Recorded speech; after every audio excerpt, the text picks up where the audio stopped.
At that moment, heaven was sinking into a war of life and death. Lucifer raised the banner of rebellion. The entire heavenly realm split into two sides and rushed into the most brutal war in history. But right in the middle of that burning crisis, one group of angels chose to simply stand aside and watch, refusing to follow the Most High God. Therefore, the outcome of that indifference was this: they were thrown straight out of heaven. They were exiled down to the earthly realm and forced to hide deep inside hollow mounds or conceal themselves beneath the darkest forest canopies, so human beings would not discover them. The medieval church called them fairies and placed them on the list of fallen angels. At the height of this fear, King James of Scotland even wrote an entire book affirming that these beings were actually demons in disguise, luring human beings into abandoning their faith. So why was an ultimate primal terror bloodthirsty beings that once lured people down to the bottom of deep lakes or drowned them in madness, whitewashed by history into adorable characters in fairy tale? Could those mysterious disappearances without a trace, or the newborn infants switched in the night, have not been products of wild imagination at all, but brutal evidence of a blood tax they were forced to collect and pay to the underworld? And has this supernatural force truly gone extinct? Or is it still vibrating in another dimension right beside the boundary of our world, coldly watching and waiting for those who wander astray? Lock the doors tightly and do not be deceived by the enchanting sounds coming from the forest. It is time for us to open the forbidden folklore files and face the most chilling question of all. What truth about these third fallen angels forced the church to bury them forever? The origin of the third type of fallen angels, the neutral angels. When people hear the words fallen angels, I bet 99% of you immediately think of a familiar scenario. Either the misguided watchers in the Book of Enoch who stained themselves through fleshly desire for the daughters of men, or Lucifer with blazing wings being hurled straight down into the depths of hell. For thousands of years, the popular story most familiar to us has usually painted a sharply divided picture. The rebellion in heaven is always told as a decisive boundary. Either you are absolutely loyal to the Creator and belong to the realm of light, or you fall with Lucifer and become a demon. Only black or white, holy or sinful. It seems as though no gray zone exists anywhere in between. And yet, if we open again the parchment chronicles of medieval Europe, or examine the theological texts carefully recorded by Celtic monks from the 9th century, a chilling third piece of the puzzle begins to appear. In that heaven-shaking battle that tore heaven apart, there was in fact a third side. Everything began in the dawn of time, when heaven operated within an eternal order of light. Every living being sang in praise of the Creator. That perfect picture changed violently at the very moment God formed humanity from the dust and gave this small creature a tremendous privilege to bear His own image. The Most High commanded the entire angelic host to bow in respect before this new masterpiece. At that moment, envy boiled fiercely inside the chest of Lucifer, one of the most radiant stars of the heavenly realm. Bearing the brilliant nature of sacred fire, he despised the thought of lowering himself before a lowly creature made from mud. Envy and greed drove Lucifer to crave the highest throne, determined to overthrow the sacred order. With honeyed whispers, he drew a full 1/3 of the angels across heaven to submit under his banner. That misguided multitude quickly formed a treacherous, bloodthirsty army raging upward in an attempt to overthrow the eternal sacred order. From the majestic throne shining with supreme glory, The Creator saw through the entire rebellious plot. He spoke with power that thundered through every layer of the clouds, issuing rightful punishment upon arrogant pride. Obeying that command of divine justice, the Archangel Michael immediately drew his flaming sword and led the loyal army forward to defend the absolute authority of God. The horrifying battle erupted at the very center of the realm of light. Michael's army shot forward like dazzling bolts of lightning.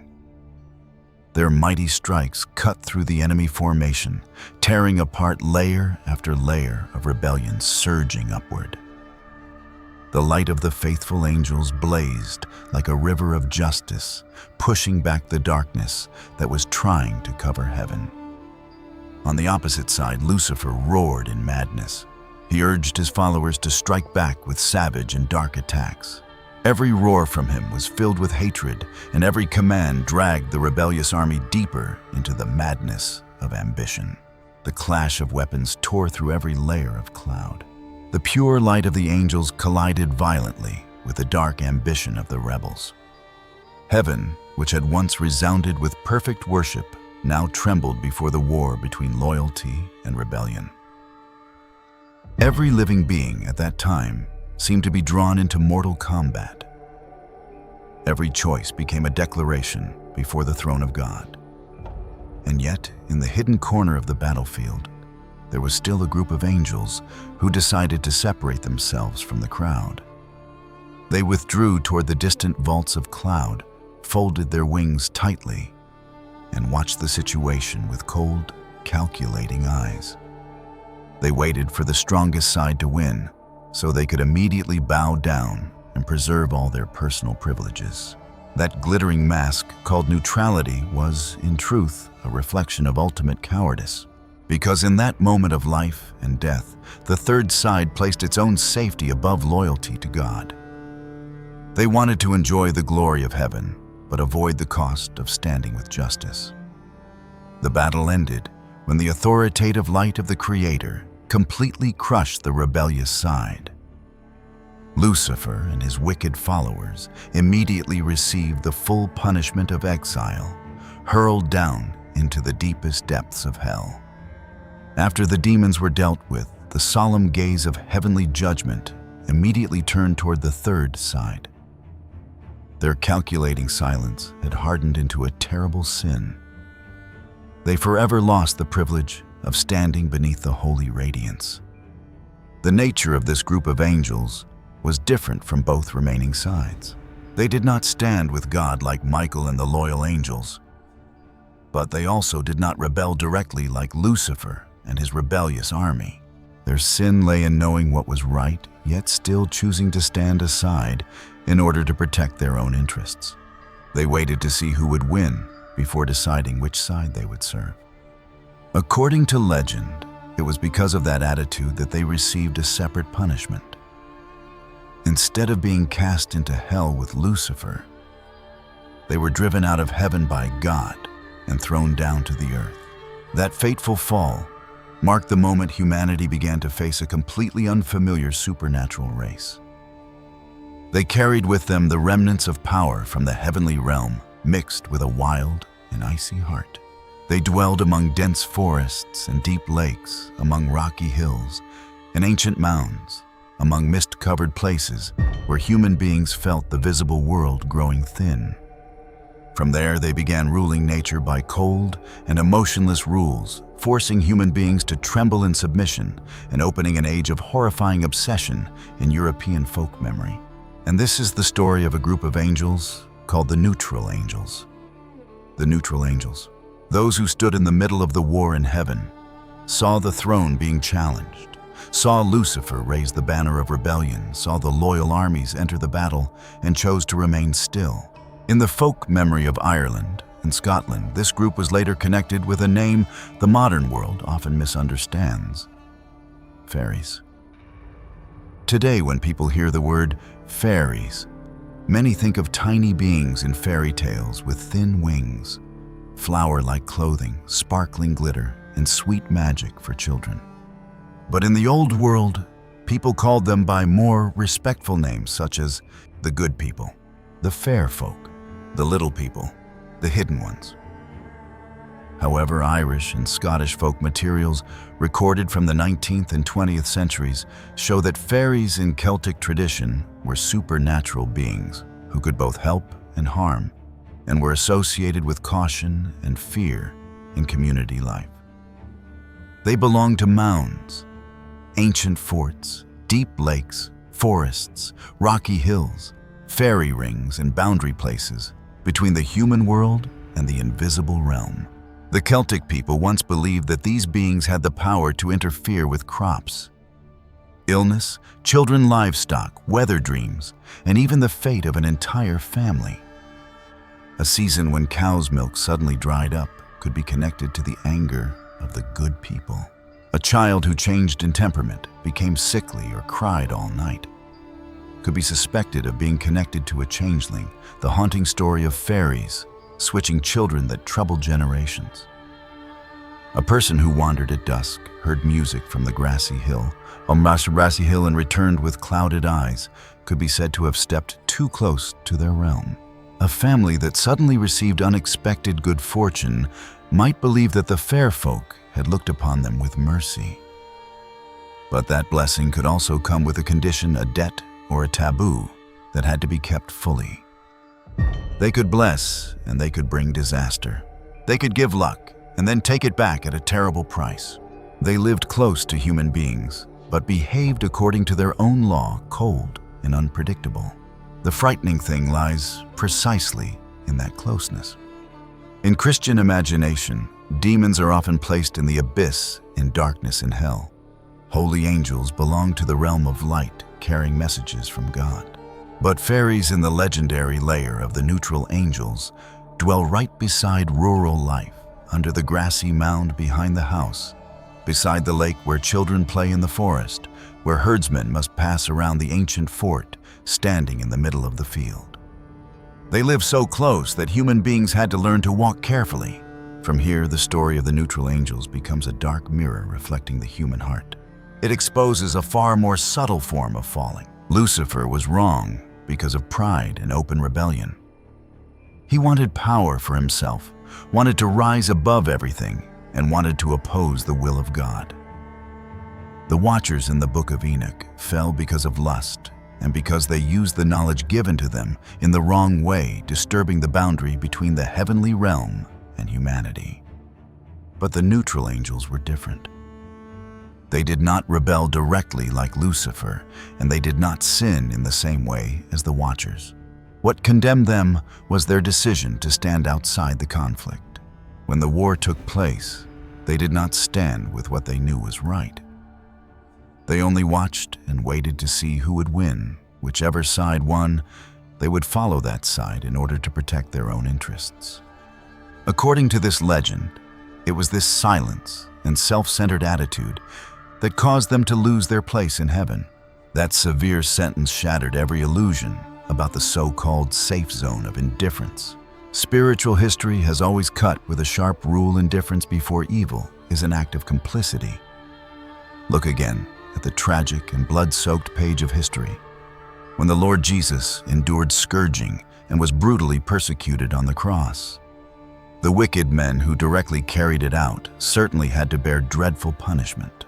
Judas the betrayer paid with his life by hanging himself in bitter shame. And yet, divine wrath also fell upon those who proudly claimed they stood outside the matter. Look straight at the governor Pontius Pilate. He fully understood the innocence of the Lord Jesus. By bringing out a basin of water and washing his hands in front of the crowd, he performed a perfect drama of neutrality to cast off all responsibility. That cowardly attitude immediately pushed a holy life onto the bloody wooden cross.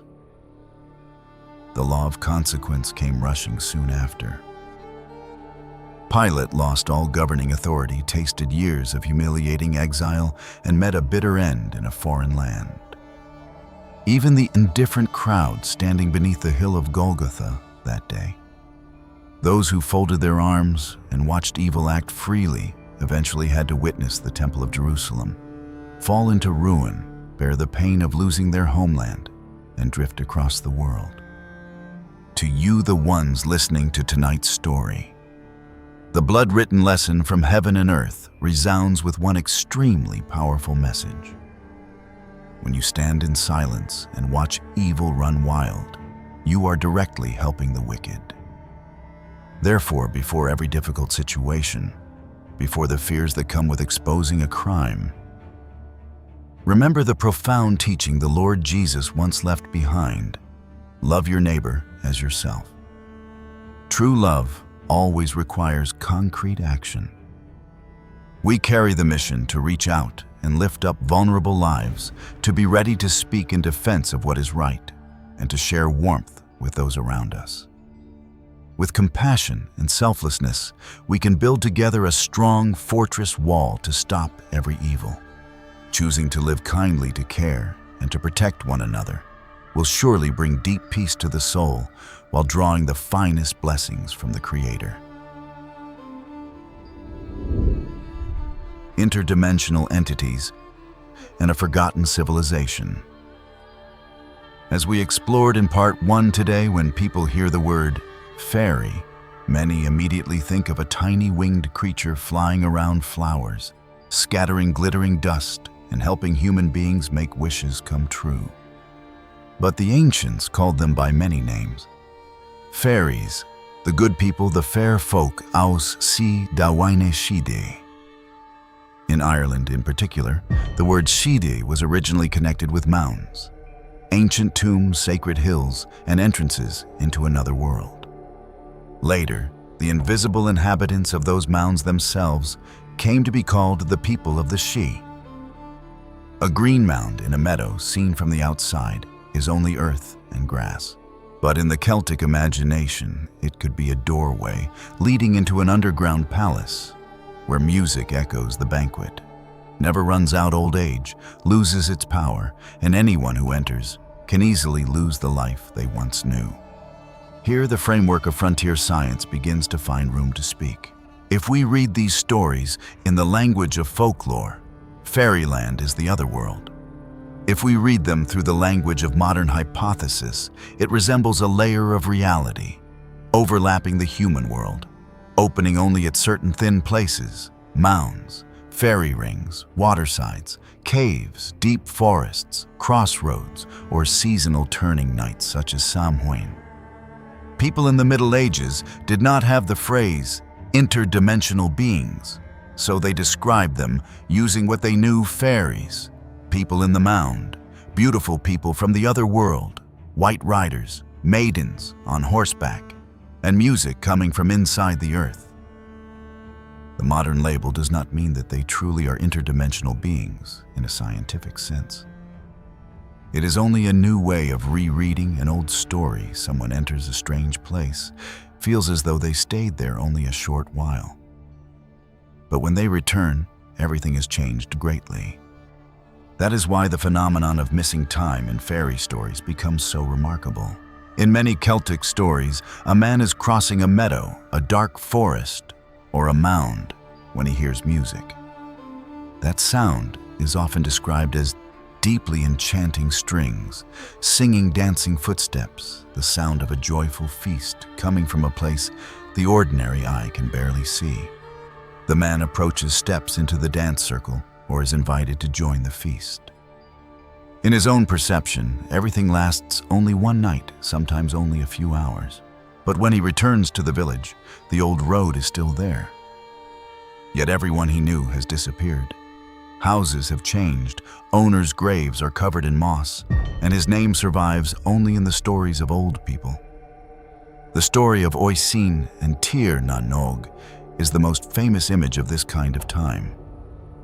Oisin follows Niamh to the land of youth, where beauty, strength, and joy seem untouched by time. In his own experience, he stays there, as though living through a radiant season of life. But when homesickness draws him back to Ireland, he discovers that hundreds of years have passed in his old homeland.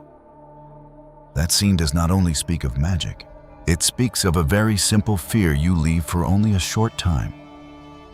But when you return, everything has changed, and the people familiar to you are gone. For that reason, placing these stories beside the missing time phenomenon in modern UFO reports becomes reasonable and thought-provoking. In many UFO abduction accounts, the narrator often mentions a blank period of time they are driving on a lonely road, see a strange light, lose consciousness, or fall into a half-awake, half-dreaming state, then wake up somewhere else with the feeling that only a few minutes have passed while the clock shows that several hours are missing. These stories belong to a disputed area and are explained in many ways: distorted memory, dissociative states, interrupted sleep, psychological experience, the influence of popular culture, or for those who believe in UFOs, the trace of a real encounter. What is worth noticing lies in the way the story is built and transmitted. Fairy lore and UFO abduction use two different sets of imagery, but in essence they describe the same type of experience human beings encounter. A force beyond ordinary life are taken into a space that is difficult to describe, lose control of time, and then return with broken memory or consequences far greater than the length of time they felt had passed. The Middle Ages saw fairy mounds, music, and beautiful processions. The modern world sees strange lights, flying objects, white rooms, large-eyed beings, and cold machinery. The same kind of unease is dressed by each age in a different set of clothing. This opens the possibility of viewing fairies and UFOs as two different expressions of the same phenomenon. A more cautious reading would say that the human imagination tends to use the technology, religion, and familiar landscapes of its own era to describe experiences beyond ordinary explanation. The agricultural age looked toward forests, mounds, and the world of the dead. The industrial age looks toward the sky machines and outer space. The interdimensional framework stands between these two ways of seeing because it allows us to ask a different question. Could these stories be speaking of a contact zone between human consciousness and a layer of reality that ordinary language cannot fully grasp? From here, the story in Ireland opens into a greater depth, the Tuatha De Danann. In Leiborgabala Érenn, often called the Book of Invasions, the mythic history of Ireland is told as waves of occupation over the island. Earlier peoples are destroyed, driven away, or forced to yield to those who come after. The Tuatha De Danann appear as the fifth wave before the Milesians arrive and become the mythic ancestors of the Gaels. Medieval Christian monks and scholars recorded these traditions by blending native memory, pagan mythology, the Bible, and pseudo-ancient historical writing. For that reason, the Tuatha De Danann seem both like pre-Christian deities and like an ancient people with wars, kings, artisans, healers, and magicians. Their arrival in Ireland is always told as a mystery difficult to grasp. Some versions say they came from 4 cities in the North Falias, Gorias, Murias, and Phineas. There they learned the high arts, magic, knowledge, craftsmanship, warfare, and sacred sciences. They brought with them 4 great treasures: the Lia File, the Stone of Destiny, the Sword of Nuada, the Spear of Lug, and the Cauldron of Dagda. In another tradition, they came to Ireland in dark clouds, landing in the mountains of Sliab and Yarain, meaning Iron Mountain. And darkness covered the sun for 3 days and 3 nights. Some versions explain that they traveled by ship and then burned their ships. So the smoke rose and mingled with the mist, causing people to think they had descended from the clouds. Whether read mythologically or through an ancient hypothesis lens, this detail remains deeply striking. A strange race appears from the north, carrying superior knowledge, powerful objects, and the ability to transform the battlefield. They defeat the Fir Bolg rule. Ireland faced the Fomorians in great battles and finally encounter the Milesians. When the Milesians win, Ireland is divided into 2 parts. The surface belongs to human beings, while the underground realm, or hidden world, belongs to the Tuatha De Danann. From then on, they pass into the Shiwi, the fairy mounds, and gradually become the Aosi in later folklore. Read historically, this may have been the way medieval Ireland explained layers of population. Ancient tombs, native beliefs, and pre-Celtic monuments scattered across the island. Mounds such as Bruna Buina Nugrange and many other ancient mounds have very deep dates far beyond the memory of medieval storytellers. When human beings live beside enormous stone structures that their direct ancestors did not build, folk imagination often creates a people before the present human world more intelligent, closer to the divine, and then vanished into the earth. Read mythologically, the Tuatha De Danann are gods reduced into an ancient people after Christianity became the main language of Irish learning. The monks could not preserve them in their original form as divine beings beside God. So the story transformed them into a race of unclear origin, powerful and magical, who once ruled Ireland and then withdrew. The image of retreating into the Sidhe therefore resembles a religious process. The old gods did not disappear from folk memory, but changed position. They left the official altar and continued living in hills, forests, lakes, fields, curses, blessings, fears, and the protective rituals of the people. If seen through the interdimensional lens, the story opens up a very different feeling.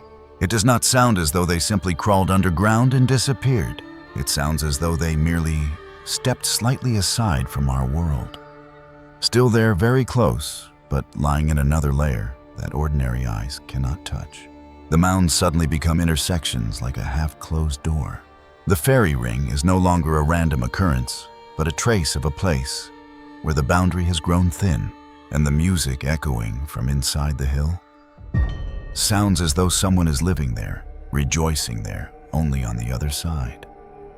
Those who accidentally step in often do not realize that they have crossed that boundary. Everything still feels familiar, but slightly shifted. Time flows differently, distance is no longer the same, and the feeling of reality no longer matches what it was before. Only when they return do they realize that everything has changed far too much. Perhaps this is why fairies in Celtic tradition always carry a feeling of being both near and far. They are not somewhere distant.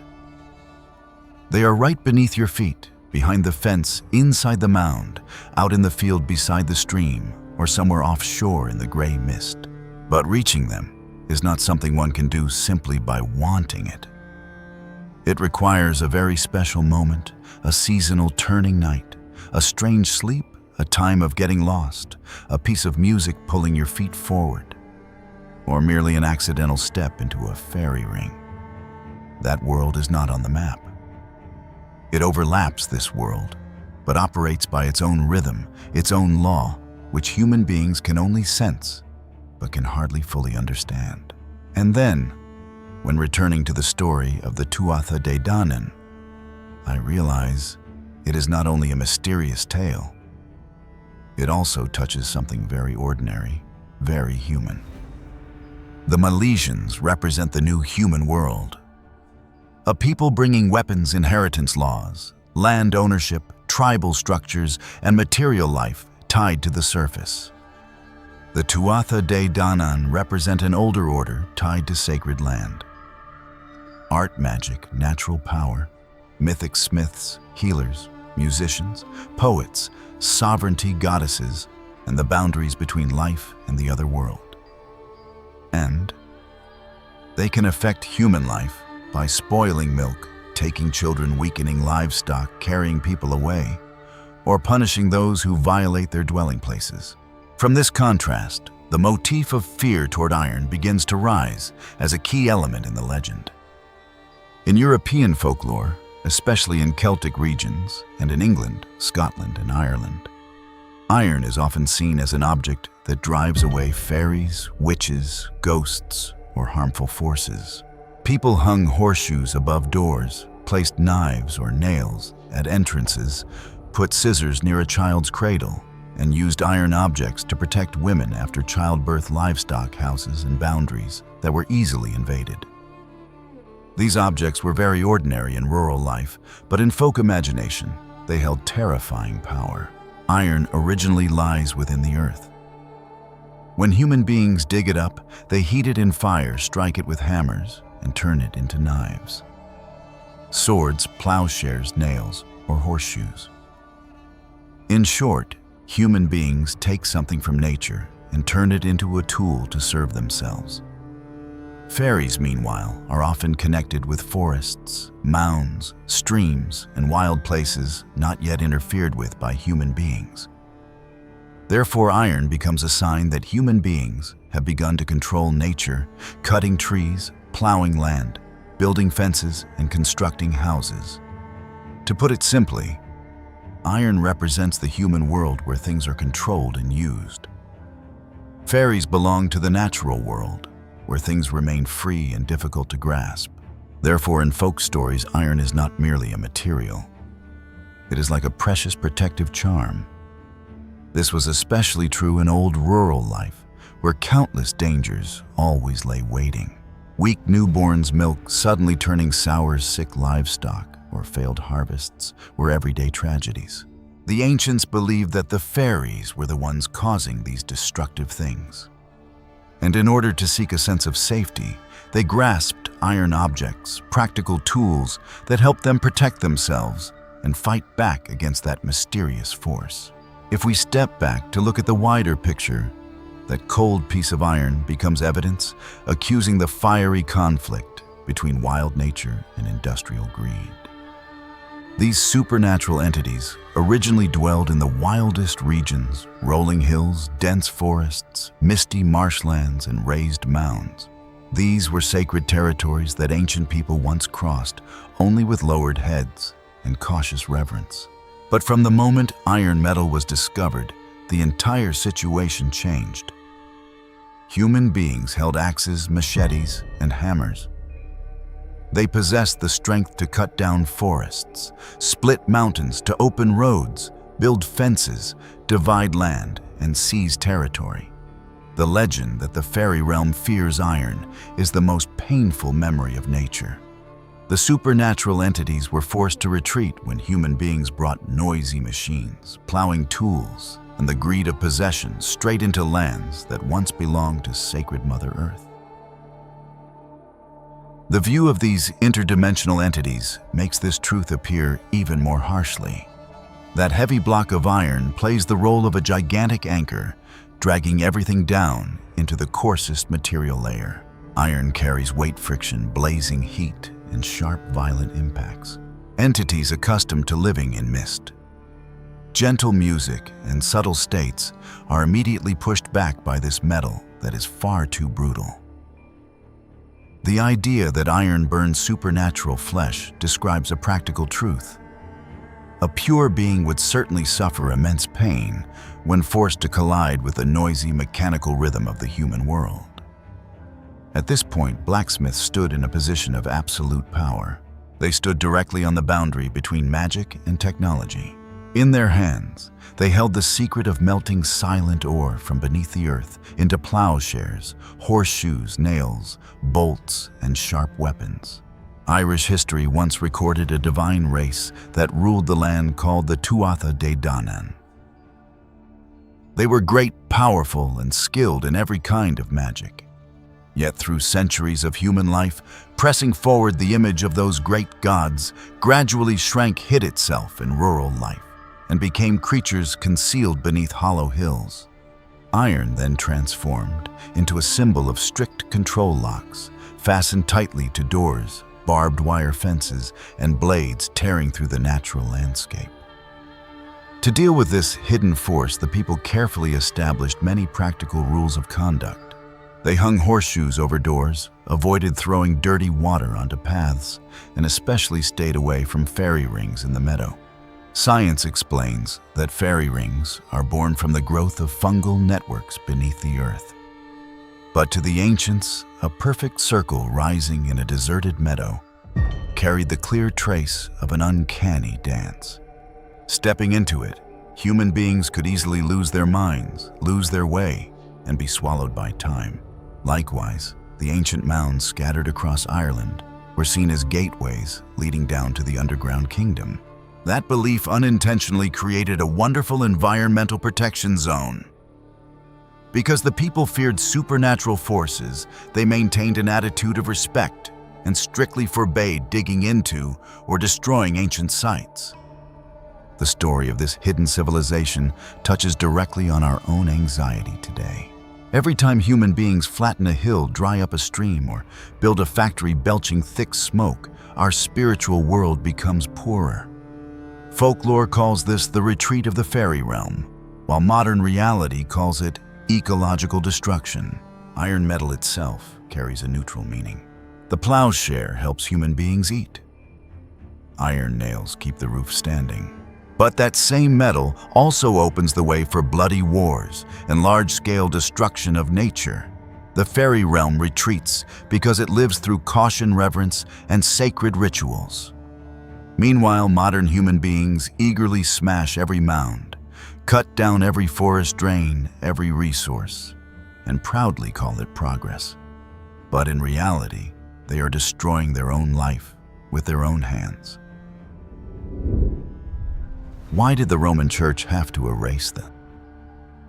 When Christianity spread and took control across Europe, belief in the world of the fairies immediately became a massive obstacle for the Church. The core problem was that these entities had become far too deeply woven into the daily life of farmers. The ruling powers were perfectly capable of tearing down the temples of ancient deities in order to build great churches. They could easily transform harvest festivals into religious holidays.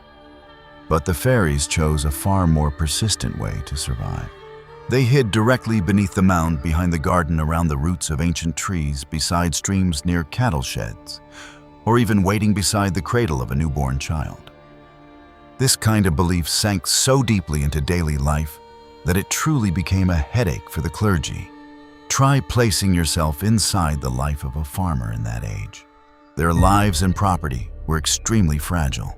A healthy newborn could suddenly fall into a fever and die just before dawn. A mother after childbirth could mysteriously lose all her strength. The herd of cattle could suddenly lose its milk. Butter could curdle and rot. Grain in the field could collapse after a strange rain. Or more chillingly, a hunter could step out of the deep forest with a vacant look in his eyes, muttering about eerie music coming from inside the hill. Facing so many surrounding risks, rural people longed for an explanation that felt practical, close, and something they could cling to. The church brought holy water sermons, prayers, and rules of doctrine. In response, the villagers still quietly held tightly to their own orally transmitted survival manual. They warned one another to stay away from fairy mounds, absolutely forbade stepping into mushroom rings, secretly placed a bowl of leftover milk outside the edge of the garden, hung an iron horseshoe above the stable door, hid metal scissors beneath the baby's cradle, and urged children to stay indoors at twilight. On the surface, farmers lived with two spiritual systems at the same time. On Sunday morning, they obediently went to church, listened closely to the sermon, and reverently made the sign of the cross. When evening fell, they brought a bowl of milk to the doorstep to soothe the hidden forces around the house. When the cattle fell ill, they invited the priest to sprinkle holy water, and immediately afterward, they nailed an iron horseshoe onto the stable post. For them, the survival of the family, the harvest, and the livestock always came first. Whatever method brought peace, they used it at once. Of course, in the eyes of clergymen formally trained by Rome, this mixture was a serious problem that had to be eliminated. The church demanded a clear black and white order. Angels served God, and demons served Satan. Every soul of the dead had to be placed into the correct system of heaven, hell, or purgatory. Every form of spiritual communication had to pass through the door of the church so they could hold full authority to explain and control it. The existence of the fairies completely shattered that rule. They constantly shifted, appeared, and disappeared. They were willing to grant favorable rain and wind if pleased, but would immediately abduct children if offended. They carried enchanting appearances, understood. Music, were skilled in feasting and knew remedies. Clearly, they lacked the holiness of angels, while also lacking the hideous appearance of demons. It was precisely this suspended nature, this standing in a third side, that created an extremely threatening power. Faced with a purely demonic being, people could easily condemn it. But when facing a force that was both worthy of respect and worthy of fear, and that also lay beyond the control of the church, the ruling powers were truly confused. These entities had created a direct bridge between human beings and the spiritual realm. The people freely communicated through midwives, experienced village elders, healers, or through the smallest household rituals. If a midwife knew how to use herbs and a piece of iron to protect a child, or if a farmer knew by himself how to negotiate with the mound behind the garden, they would push the image of the priest out of their minds. For a great system of power, the people managing their own spiritual life meant direct authority was being taken from its hands. Instead of issuing prohibitions that would cost great effort, the church launched a large-scale campaign of renaming. The hidden neighbors of rural people were gradually assigned by theological books directly into the role of servants of Satan. Entering centuries filled with upheaval such as disease, war, and crisis, the ruling powers longed to find a clear target to blame. These shadowy entities were immediately erased. The fairies who helped human beings were called demon-haunted spirits. The feasts inside fairy mounds were turned into gatherings for intercourse with demons. From this point onward, countless oral folk stories were transformed into bloody criminal charges. The peak came during the witch-hunting era, when tens of thousands of lives were pushed onto the pyre. The courts of heresy especially targeted women who held folk healing knowledge. The courts forced poor farmers to utter the word demon in place of the familiar name fairy. The entire richness of the natural world was squeezed into a single sinful framework, making it easier for the ruling powers to judge and condemn. This purge left behind an extremely painful consequence. It stripped nature of its sacred armor of protection. In the past, because of fearful reverence toward hidden entities, human beings always approached an ancient tree with caution, cherished a stream, or avoided strange mounds. When the ruling powers labeled those places as demonic or reduced them to foolish superstition, nature immediately became nothing more than lifeless matter. Human beings rushed to cut fence plow and exploit the land with extreme self-satisfaction. The campaign to destroy the fairies was in truth an act of seizing sovereignty over the spiritual world, gathering the entire power to define all things into the hands of one single system. So, did the ruling powers truly succeed in destroying these entities? Look at the flow of history, and you will see that they have clung on with extraordinary persistence. They hide in the rusted horseshoe hanging above the door, in the warning given to children to avoid deserted places at midnight, and in that very shiver running down your spine when you step into an old silent forest. Humanity's greatest tragedy lies in this. We handed over the full authority to define the spiritual world to systems of rule with our own hands. When every phenomenon is forced to wear the label of angel or demon, the human mind gradually becomes narrow, dry, and loses its ability to connect with mysterious dimensions. The Roman Church poured its strength into hunting down folk knowledge entirely because it feared an age of freedom.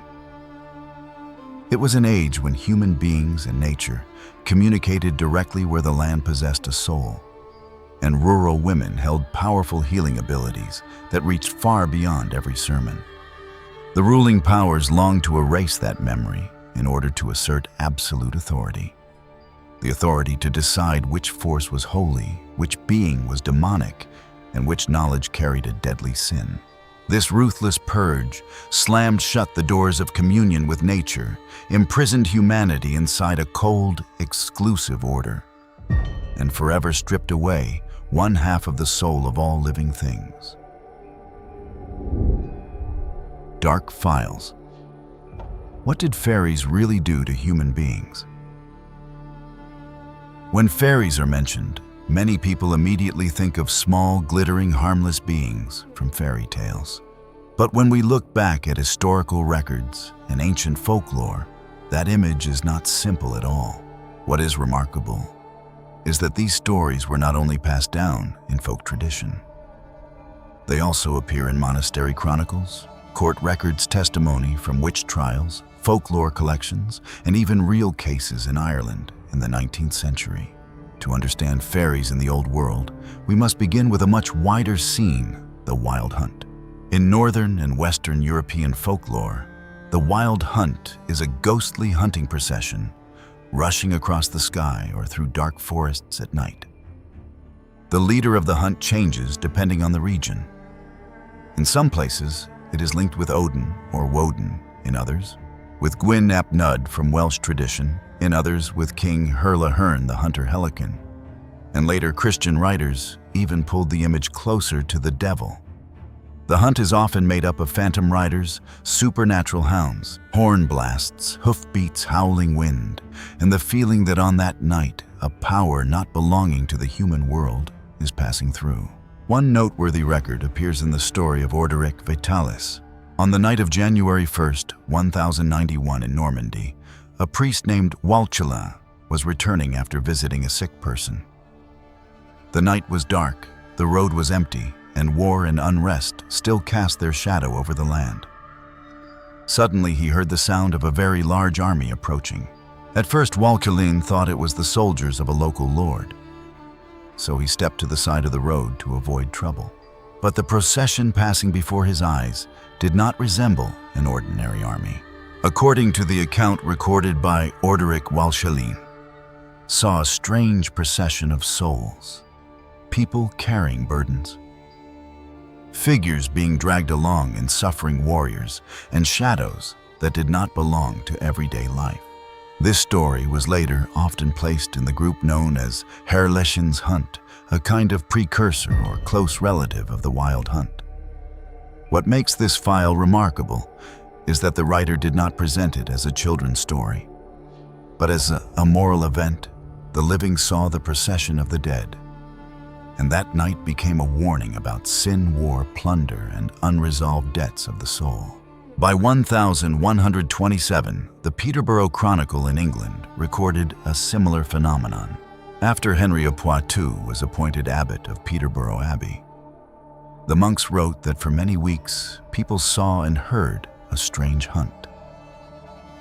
Black riders, black hounds, the sound of pursuit in the night, and the image of an unfamiliar army appeared around the areas of Peterborough and Stamford. In the context of the chronicle, this was not merely a ghost story. It was placed beside the monks' dissatisfaction toward an abbot seen as greedy and harmful to the monastery. The Wild Hunt became an evil omen, as if the sky and the fields themselves were reacting against a disturbance in moral order. Records like these show that the Wild Hunt was not simply a hunt for human beings in the sense of brutal entertainment by dark entities. At a deeper level, it was the image of a world where the living could be swept into the movement of the dead, where real-world war was reflected as a supernatural hunt, and where those who encountered the procession could return with their minds marked forever. Later folk variants pushed the story even further. Anyone who stood in the path of the hunt could be carried away. Those who heard the horn in the night would close their doors, remain silent, and avoid looking outside. In some regions, people believed that the souls of wicked people, violent people, those who broke sacred law, or the restless dead could be forced to run with the hunt until the end of time. In these stories, fairies, elves, dead riders, and demonic hosts sometimes blended together, forming a hunting force that was no longer clearly fairyland, the realm of the dead, or hell. From the stories above, the file gradually descends into deep waters. In Scotland, the Kelpie is one of the most terrifying water creatures. It is often described as a beautiful horse appearing beside a lake, river, or deep body of water. Its gentle appearance makes travelers easy to deceive. A tired person, after a long journey, might see the horse standing still beside the bank, its coat glossy its posture obedient, as if all one needed to do was climb onto its back to cross the river or continue safely. At that very moment, every escape disappears. In many versions, anyone who touches the Kelpie finds that their hand or clothing seems to be held fast. The horse plunges into the water, dragging the unlucky person into the cold depths. These stories were often told to children and young people, to warn them to stay away from deep lakes, swift rivers, dark waters, or strange animals standing alone near the bank. Beneath the supernatural layer is a very practical lesson: water can be beautiful, calm, and inviting. But one wrong step far from the village is enough for a person never to return. One famous variant connected with Loch Ness tells of James MacGregor, who won the Kelpie's bridle. In the legend, the bridle is considered the thing that holds the Kelpie's power. When MacGregor obtained it, the Kelpie followed him all the way home to demand it back. But because there was a Christian symbol on the house, it could not enter. In the end, MacGregor kept the bridle, and this story shows that if human beings could hold the important object of a supernatural creature, they could make it lose its power. Other stories from the River Spey, Aberdeenshire, or the Highlands often preserve the same core. The beautiful water horse is a dangerous invitation. The ancients did not have safety signs barriers or rescue teams. They had the Kelpie. In a world where the water could take human life before anyone could explain what happened, folklore turned natural danger into a creature with a will. That way of telling made the fear easier to remember, especially for children and travelers. In the borderlands between Scotland and England, people also told of another creature called the red cap. If the Kelpie belongs to water, the red cap belongs to stone blood, abandoned fortresses and borderlands of war. Red caps are often said to live in ruined castles, deserted watchtowers, or places where violence once took place in the borders. They are short, fierce, and fast-wearing red caps, iron shoes and carrying clubs or sharp weapons. The red color on the cap is explained in a chilling way in folklore. It is connected with ambushes of travelers. One specific name appears in legend: Robin Redcap of Hermitage Castle. Hermitage Castle lies in the Scottish borders, where real history was already violent enough: border wars, noble families, land disputes, betrayal, and the violence of lords. Legend says William de Soulis, a notorious nobleman of the early 14th century, was connected with Robin Redcap as a kind of familiar. In actual history, William de Soulis was connected with a conspiracy against Robert the Bruce in 1320 and was imprisoned in Dumbarton Castle. But folklore did not stop at political documents. It turned him into a dark lord and Hermitage Castle into a haunted place where a redcap lived inside a locked chest and served his master with frightening power. Here, fairies are no longer beautiful shadows in the forest. They become a memory of border violence. Every abandoned castle can hold a story. Every tower left behind after war can give birth to a creature guarding its darkness. The redcap, therefore, is not only a monster. It is the folk way of speaking about places soaked with so much fear that travelers feel as if even the stone still remembers. But the most frightening part is not in the sky under the water or inside abandoned castles. It happens inside the human home itself. The changeling phenomenon is the deepest obsession in fairy folklore because it touches the place where human beings are most vulnerable: family illness, childbirth, and the sudden change of loved ones. In the old belief, fairies could take a healthy child or a beloved person away and leave behind a replacement that looked like the original person but behaved strangely. When a child did not develop as expected, when a sick person changed temperament after a fever, when a young woman became weak and the family did not understand why, the changeling explanation appeared as a terrifying way to arrange fear. At this point, we must speak with great caution. Through the lens of modern medicine, many cases once called changelings may have been connected with congenital illness, developmental disorders, malnutrition, epilepsy, postpartum complications, infection, neurological disease, depression, mental disorders, or syndromes for which the ancients had no language. When medical science was limited, families lived in poverty. Doctors were far away, and every change in the body was covered by fear. The fairy story became an explanation easier to cling to than the painful truth. The danger lies in the fact that this belief sometimes did not stop at thought, but turned into action in real life. In 1826, in County Kerry, Ireland, a case involving Anne Roche was tried in Tralee. The central figure was Michael Leahy, a weak child with difficulties that the community of that time did not understand through the language of modern medicine. In the belief of those around him, the problem did not lie in illness, but in fairies. They believed he may have been affected by the world of the good people. According to records and accounts of the case, Anne Roche was seen as someone who knew folk healing methods. She directed a ritual beside the river Flesk, with the purpose, as they believed, of driving the fairy out and returning the child to normal. The event ended with an irreversible result. Roche was brought to court on a serious charge, but the jury ultimately found her not guilty of murder, partly because the court could not prove an intention to kill in the legal sense. This file is chilling because it shows the power of changeling belief within a rural community in the 19th century. The people involved may have thought they were saving a child, but mistaken belief combined with panic, poverty, and medical ignorance turned a folk ritual into tragedy. Nearly 70 years later, Ireland witnessed an even more famous case, Bridget Cleary. In 1895, in Ballyvedley near Cloneen County, Tipperary, Bridget Cleary was a young woman skilled in sewing, living with her husband Michael Cleary. She became ill for a short period, and many modern studies suggest it may have been connected with pneumonia or a serious respiratory illness. During the days of her sickness, a rumor began spreading.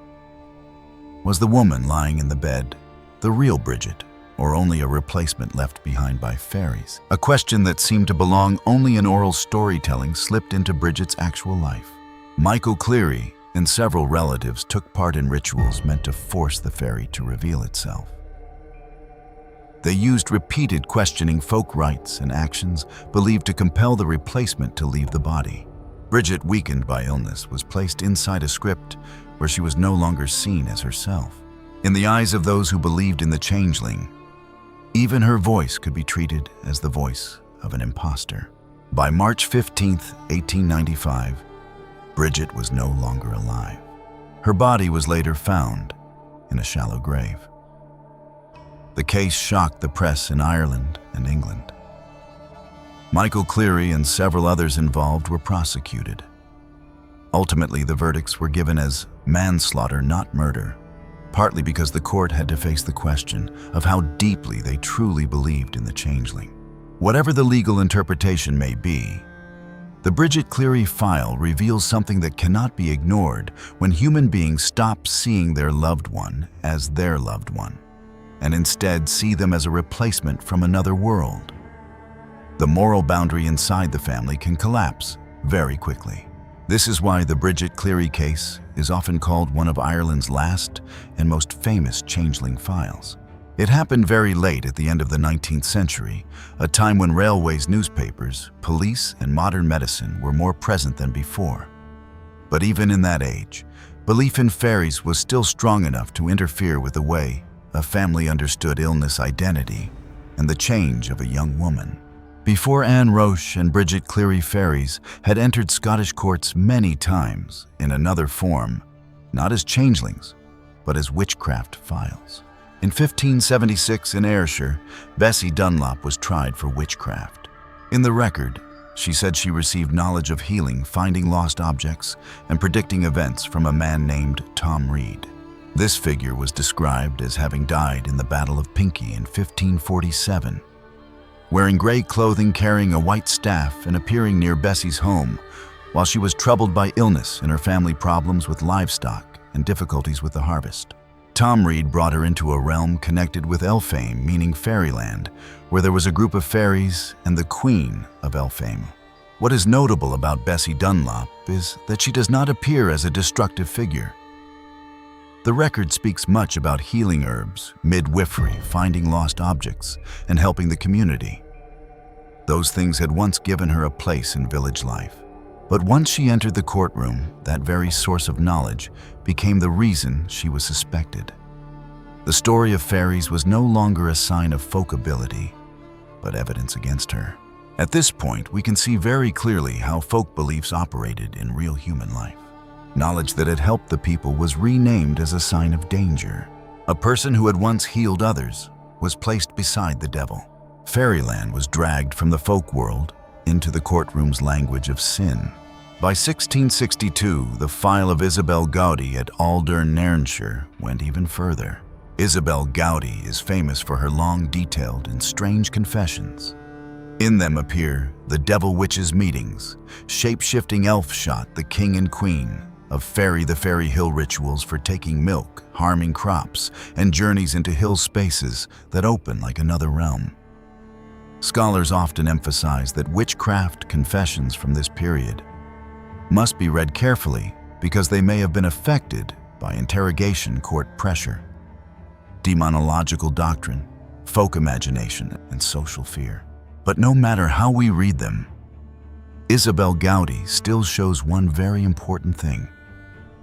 By the 17th century, fairies, elves, fairy hills, and the devil had been mixed together in legal records.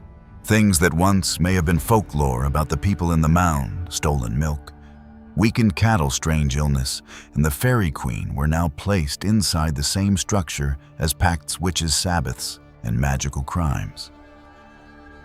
Fairies no longer stood in the gray zone. The court pulled them into the black zone.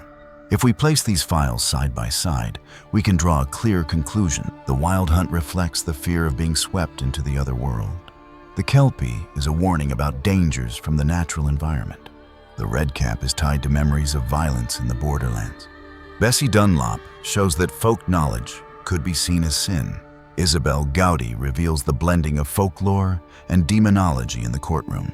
Anne Roche and Bridget Cleary show that changeling belief could lead to tragedy inside the family. The common point, fairies appear in situations where human beings are most vulnerable, such as illness loss, dangerous environments, and social instability. They do not cause direct harm in the physical sense within the historical files. The main impact lies in belief. This belief made human beings misunderstand reality, suspect their loved ones, and act based on fear. Changeling cases do not prove the existence of fairies. They show how human beings respond when they do not understand illness or abnormal change. But if we look back at all the stories we have just passed through, we will recognize one common point that cannot be ignored. Fairies are not merely beings in stories. They enter the way human beings understand the world, understand illness, and understand their own loved ones. When people had no answer, they named them. When people were afraid, they believed in them. And sometimes that very belief led them too far. There were families who thought they were saving their loved ones, but did not realize they were pushing everything toward an ending that could not be reversed. That is what truly makes people shudder. The image of the false replacement in the changeling does not belong only to children's cradles or rural Irish homes. It also speaks to a feeling modern human beings understand very well. The feeling that one day you look into the mirror and see yourself living like a version that has been replaced. The body is still yours. The name is still yours. Work bills, appointments, screens, machines, emails, and artificial light still surround you. But the deepest part inside is tired, dried out, far from nature and far from yourself. The ancients feared that fairies would take their loved ones away. Today we pull ourselves into the machinery of busyness. Work, screens, and pressure leave human beings exhausted, distant from nature, and sometimes feeling as if they are no longer themselves. Looking back at the stories from the Wild Hunt, the Kelpie, the Redcap, to the Changeling, we can see that fairies are not only imaginary creatures. They were the way the ancients explained things they did not understand. Illness, loss, danger, and changes in human beings. The frightening thing is not whether fairies are real or not. It is that when human beings believe in that fear too strongly, they can harm their own loved ones. Therefore, fairies are also like a mirror. They reveal fear, ignorance, and the way human beings treat one another in difficult times. And sometimes the most frightening thing does not lie in the world outside, but in the way we look at and treat one another. The mystery of the blood-soaked tacks to hell, the Teind to hell. If they truly carried the name of exiled neutral angels, then why would the fairies spread such extreme terror among mankind? Although they escaped the flames of hell, they still carried a chain of punishment upon their shoulders, cruel beyond measure. This mystery is fully decoded through one of the darkest legends of Scotland, the Teind to hell. In the old language, Teind meant a periodic tribute or tax. When this idea appeared in ancient ballads, it carried a blood-soaked meaning. The fairy realm was forced to surrender a portion of its living souls to hell. This perspective strips away the true nature of these supernatural beings. They often appeared with enchanting beauty, gentle music, magnificent feasts, and the power to manipulate the mind. Yet behind the glowing green palaces beneath the hills, hidden behind the splendid riders crossing the night of Halloween, the fairy court was staggering under the weight of an enormous blood debt. Every 7 years, hell rose up to demand its share, a contract with darkness. The origin of this brutal agreement began at the very moment they were cast out of the radiant heavens. Desperate to find a place of refuge, these opportunistic angels turned toward the twilight borderland, a dim underground world trapped between the mortal realm of mankind and the abyss of hell. In exchange for the privilege of settling permanently in that quiet buffer zone, the royal house of the fairy realm gritted its teeth and signed a vicious blood contract with Lucifer. The Lord of Hell always craved fresh lives to continually replenish the ranks of slaves at the bottom of the pit. He imposed an iron law once every 7 years. The kingdom of the fairies was required to gather a full blood tax and deliver it straight down into the abyss. This special tax accepted only one form of payment: intact souls. When humanity became the substitute sacrifice, as the 7-year deadline drew nearer, the entire fairy realm sank into absolute panic. The fairies possessed the power to bend reality and lifespans that seemed endless, yet they were terrified of the merciless torment of hell's burning cauldrons. The horror of personally pushing their own kind down into the blazing mire of sulfur drove them to carry out a savage trick. The fairies feverishly laid traps, hunting down healthy human beings to serve as substitute sacrifices. Handing these mortal souls over to demons was the only way they could successfully clear the debt and preserve their empire.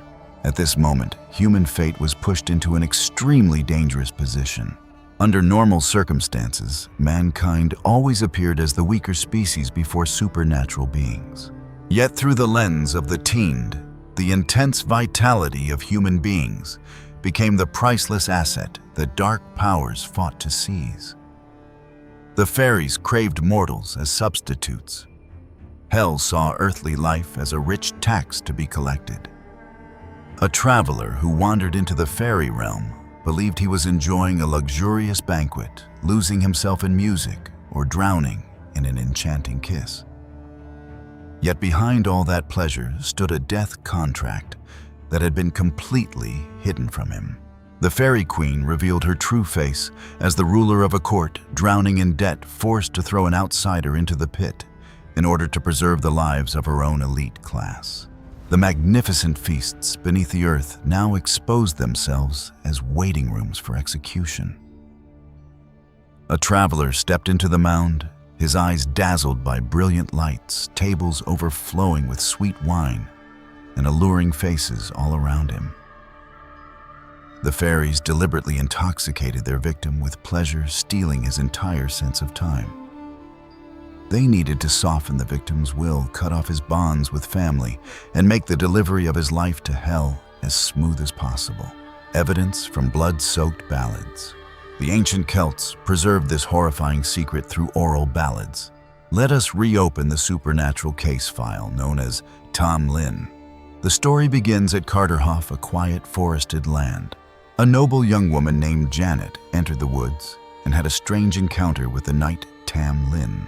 There, Tam Lin revealed a shocking secret. He had once been a mortal man who fell from his horse during a hunt and was then captured by the Fairy Queen and imprisoned in the Green Hills. Beneath the glittering disguise of splendid banquets stood a terrifying deadline. He whispered to Janet that this year he had a powerful feeling he would be chosen as the sacrifice. He was mortal, carrying a body blazing with life, hot blood in his veins, a tribute far more valuable than the cold inhabitants of the fairy realm. Tonight was Halloween, the moment when the borders between worlds grew thin as paper, and the fairy procession would ride out to pay the debt of lives. To save him, Janet had to intercept the line of horses, drag him down to the ground, and hold tightly to her lover, despite every terrifying magical transformation. At the silent crossroads of Miles Cross at midnight, Janet stood bravely and waited. When Tam Lin appeared, she rushed forward and held him fast. Immediately, fairy magic struck its punishment. Tam Lin's body transformed again and again into a slippery serpent, a roaring lion, a savage bear, and even a burning coal so hot it scorched the skin. Terror clawed at Janet's heart, yet her hands clung firmly to her lover. Through that extreme stubbornness, she won Tam Lin's life back right before the eyes of the Fairy Queen. This violent struggle confirmed one harsh truth. Halloween night was the final deadline for the fairy realm to carry its substitute sacrifice away and settle its debt. Another case file known as Thomas the Rhymer further strengthens this brutal secret. The Fairy Queen became entranced by Thomas's beauty, personally brought him into the underground realm and granted him knowledge and the gift of prophecy. Yet just before the 7-year cycle came to an end, she hurriedly expelled Thomas back to the surface. The Queen understood clearly that keeping him there, even one moment longer, would immediately tempt the demons of hell to rise up and demand his life. Despite all its overwhelming power, the fairy kingdom still had to bow before a darker force: underworld politics. The horror called periodicity. This situation reveals a cold-blooded mechanism of underworld politics. The fairies acted purely with a calculating mind. They laid traps using music as an invisible net and beauty as bait. Inside that merciless network, mortal souls were reduced to cold coins. A living human being made of flesh and bone was stripped completely of name, homeland, and identity, becoming a high-value unit of payment between interdimensional entities. The word tax, Teind, creates such a chilling feeling precisely because of its ordinariness. Farmers of the past were all too familiar with bending under the burden of taxes owed to their lords. Now that fear was raised to a supernatural level. Hell played the role of a brutal creditor. The fairy realm became a vassal territory bent under tribute. Humanity became the bitterest collateral of all. The most terrifying enemy turned out to be the forces that harmed you through cold calculation, with deadlines, written terms, and your own life used as a shield so they could save themselves. That blood-soaked shifting of responsibility established a brutal order of exploitation from top to bottom, forging a chain of terror. Each layer of power poured its fear down onto the layer beneath it. Hell aggressively demanded its blood debt from the fairy realm. The fairies immediately turned around and laid traps for mankind. Humanity, the weakest species in that food chain, became the place where a cruel, forced debt landed. In this cold-blooded system, beauty served as a deceptive mask. Music became a tool of manipulation. Love turned into a rope that bound the victim, and the festival transformed into a moment of counting human lives. For that reason, the Teind goes far beyond a disturbing detail in ancient ballads. It draws the moral map of a world where every power demands a terrible price. The fairy realm longed for a free life between heaven and hell, so it accepted the payment of blood debt. Hell always desired to expand its territory, so it collected souls in cycles. Human beings longed to taste the enchanting beauty of Elfland, yet every step across the boundary carried the danger of turning them into someone else's property. Viewed through this lens, fairy legends become hauntingly realistic. They use supernatural imagery to expose the rawest experiences of human life: debt taxation, forced obligation, substitution ruling classes, and the high price paid for peace. A Scottish farmer who once bent under the burden of rents and tithes owed to the church, the lord, or the landowner would understand this law deeply. Even transcendent beings had to pay tribute to a darker power. And whenever the strong were trapped in debt, the weak were dragged out as scapegoats. The blood and souls of those miserable substitutes became the most expensive fuel of all, lighting the false luxury of the kingdom beneath the hill. That cold law of sacrifice forces us to expose completely the cruel truth behind the lights of the banquet. Many travelers entered the fairy realm and still preserved their lives for a time. The fairies also carried many different cunning temperaments. Yet in this motif, every dazzling beauty of Elfland comes with one piercing question: who is paying in blood so that this court may keep its lights burning? Tamlin answered through the terror of a victim who had lived in the fairy realm long enough to understand its rules in the depths of his heart. Thomas the Rhymer answered through 7 years of silent service in Elfland and the gift of prophecy he brought back to the real world. Scottish folklore answered through strict warnings passed down through many generations. Halloween night, strange mounds, ghostly music riders in the mist, and sweet invitations all demanded the highest level of vigilance. Because there are feasts that reveal their terrible price only after the guest has already taken his seat. There are kisses that begin a full 7 years of disappearance. There are queens who save one life only to use it as a substitute to be delivered in place of another. There are glittering kingdoms that maintain their existence through a tax that mortal travelers must pay with their own lives. For this reason, the Teind to Hell became one of the darkest mysteries in folklore. It tears away the romantic mist of the fairy realm and exposes a cold-blooded survival mechanism where human beings are demoted into coins, rolling through the bargain between Elfland and Hell. Once we fully understand this, we feel a cold shudder when we hear again all those stories of people lured into mounds, of piercing music in the deep woods, of riders crossing the night, and of travelers who return with eyes completely estranged from reality. In truth, they had done something far worse than lose their way. They had crossed the boundary and stepped too close to a court, desperately searching for substitute lives to settle its debt. As this entire horrifying story comes to a close, the truth appears with absolute clarity. That glittering fairy world was in reality one enormous trap. Those beautiful fairies lurked around mankind, waiting for the chance to steal human life. They used us as collateral to purchase peace for themselves. The warning handed down by the ancients is truly profound. Cherish the present life of mankind. Every gift, every temptation from the supernatural world comes attached to a terrible price, a price paid in blood. The parallel hybridization program. Many people are already familiar with the dark file on the Watchers, the fallen angels, who descended to Earth in the earliest age. Genesis and the Book of Enoch describe in extremely vivid detail how these beings desired the women of mankind joined with them and produced the giant race known as the Nephilim. That invasion shattered the order of creation, spreading violence, magic, and forbidden knowledge across the earth. It was an ancient record of hybridization and the moral decay of a world whose boundaries had been torn open.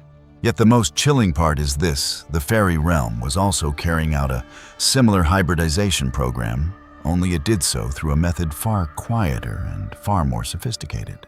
If the fallen angels chose open invasion, then the fairies chose to hide in the shadows of houses, bedrooms, deep forests, and ancient mounds.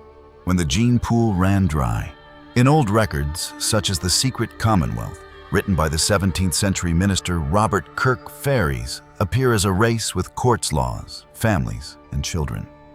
Yet behind that splendid outer shell was a catastrophic decline. From the perspective of frontier science, they were a dying interdimensional species. Earth was completely foreign to their original nature. Forcing their bodies to maintain a vibrational state at the wrong frequency caused their supernatural energy to drain away day by day. The inevitable result was that natural reproduction became filled with countless difficulties, and their lineage gradually approached the brink of extinction. To survive, they craved the fresh genetic material of mankind in order to patch up their decaying DNA. Where the Watchers created the Nephilim through direct intervention, the fairies used a slow drip strategy, exchanging infants through changelings, seducing healthy young men and forcing them to remain in the fairy realm.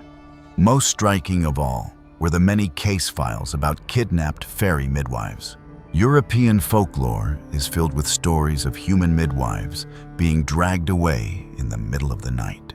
The fairies needed experienced mortal hands to deliver the children of fairy queens, or they cruelly forced human women to use their warm breast milk to nourish beings that were half human and half other. Although they possessed the power to manipulate reality and stretch time at the moment of childbirth, they were still forced to depend on the human body, human experience, and human care. The shocking match with UFO file. This hunger to collect genetic code shines a blinding light onto the mysterious case files of the modern age. In the early 1960s, the brilliant astronomer and computer specialist Jacques Vallée delivered a powerful blow to humanity's entire understanding of the phenomenon. Through his groundbreaking book, Passport to Magonia, he tore open the veil that had covered two worlds. With an extraordinarily sharp mind, Vallée overturned tens of thousands of historical records and compared them directly with modern flying saucer reports. The result truly shook the academic world. Fairy legends and 20th century UFO abduction cases shared similarities so precise that they were astonishing. Every age creates its own language to name mysterious phenomena. These beings are truly cunning, always knowing how to change their outer disguise in order to bypass human understanding from one era to another. In the Middle Ages, when people revered magic and honored nature, they appeared as fairies beings hiding in mounds and supernatural riders carrying blazing torches. By the 20th century, the age of rockets and space science had risen. Immediately, they put on a completely new disguise. People began reporting shining flying saucers, laboratories made of cold metal, and short beings with gray skin, the gray aliens. The cultural shell had changed, but the core nature of the trap remained just as terrifying. Now place the two reports on the same table and compare them. A traveler wanders off in the middle of the night. A blinding beam of light appears, or an eerie melody suddenly begins to play. Immediately, the victim falls into a state of full-body paralysis, standing rigid like a stone statue and completely losing all sense of time, what is now called missing time. When the mind awakens again, the memories are shattered into small fragments. Along with them comes an overwhelming terror clawing at the heart, because deep in the subconscious, the victim knows clearly that the body has just endured extremely brutal reproductive examinations. At the level of folklore, this is the scene of a midwife being dragged deep into a hill to assist the fairy queen in childbirth, or a mother screaming in agony because her healthy child has been taken away. When compared with UFO files, it becomes the scene of a witness being pulled straight up into a spacecraft by a beam of light gritting their teeth through cold medical procedures. Their extraterrestrial beings use sharp metal instruments to probe the body and extract samples of semen or eggs. These two sets of images, at first glance separated by centuries, revolve around one single target: the body, fertility, and hot human blood. They crave our genetic code with a kind of madness. Whether under the form of fairy maidens or beneath the disguise of aliens, they are carrying out the same cold-blooded mission, using human life itself to patch up the decline of their own species. That perfect overlap exposes one of the most astonishing turns in history. Fairy legends were, in essence, reports of real events. The familiar image of the gray alien is actually the new face of those ancient interdimensional beings. All of them converge into a single force that is working desperately to steal human DNA. Depending on the age, they skillfully put on a new mask. When people worshipped magic, they disguised themselves as fairies and hidden spirits beneath the hills, using music as bait. Today, in the age of science, they have thrown away the fairy tale robe appeared under the name of extraterrestrial entities and replaced magic with cold medical tools. They always long to cross forbidden boundaries. The boundary between man and God. The boundary between natural reproduction and brutal intervention. The boundary between real memory and erased memory. And no matter what appearance they carry, their final goal remains the same: to seize the rich biological resources of the human body and maintain a genetic hybridization program that has lasted for thousands of years right under our noses. This hypothesis transforms gray aliens from strange visitors from outer space into the latest chapter of an extremely dark chronicle. The most terrifying thing is that this shadow is now appearing clearly right in the real world. Recently, a former senior official of the Israeli government stepped into the light and boldly revealed a secret that shook humanity. A former senior Israeli government official revealed the existence of gray aliens is absolutely real. On December 4th, 2020, Israel released explosive news that pulled United States President Donald Trump into the storm of public opinion. That day, Haim Eshed, the father of Israel's space program, revealed astonishing information stating that extraterrestrials truly exist and that they have even established an alliance with humans. Even more notably, he said that United States President Donald Trump was fully aware of this secret and had even intended to make everything public. However, according to Eshed, Trump was intervened with and stopped by extraterrestrial representatives sent from the Galactic Federation. Many people immediately raised a question. Could this actually happen? Today, let us peel back the mist and examine the story behind this mysterious revelation. Eshed dropped this bombshell in Israel's largest paid newspaper, Yediot Aharonot. This newspaper holds enormous influence in Israel and is often regarded as the national newspaper. In front of the journalists, the 87-year-old former official spoke openly. He shared, "If this had been 5 years ago, I would not have dared to say this. I was afraid that if I spoke out, I would be sent straight to a psychiatric hospital. But now, I am 87 years old. At this age, what do I have left to lose? So I decided to reveal the truth to everyone." To support his words, he reminded the public of recent military movements. Over the past 10 years, UFO phenomena have appeared continuously and with dense frequency. In 2019 alone, Western countries reported around 6,000 UFO encounters. In particular, the Trump administration officially announced the creation of the Space Force in December of 2019. Eshed posed a sharp question. If there are no extraterrestrials in this world, what is the point of creating a Space Force? Could brave American soldiers really be flexing their muscles at empty air? According to Eshed, this truth has been known to the American elite for a very long time. In fact, as early as the 1940s, when the UFO wave first exploded in America, President Truman at that time admitted that he had personally witnessed a squadron of alien flying saucers cutting across the sky over Washington. By the 1960s, another shocking rumor began to spread.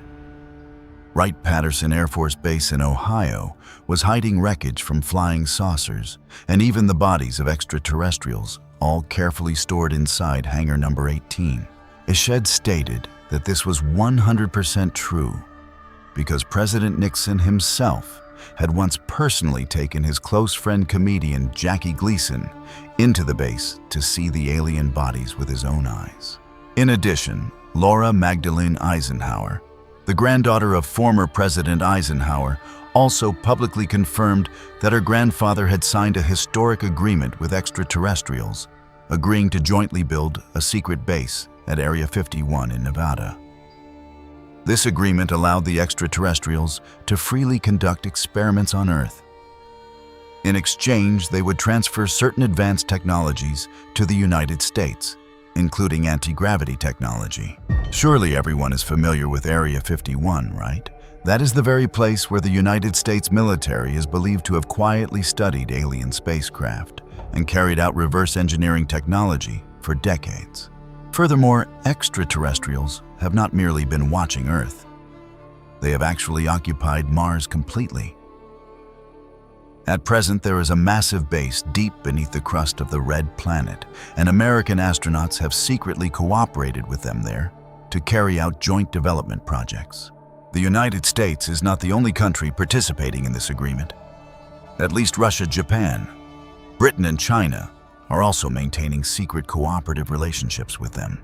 So who do these beings represent? Eshed revealed that all of them come from the Galactic Federation. Yes, an organization called the Galactic Federation truly exists. Within this federation are 9 different extraterrestrial races. They have signed contracts with the governments of major powers and want to conduct a series of experimental projects right here on Earth.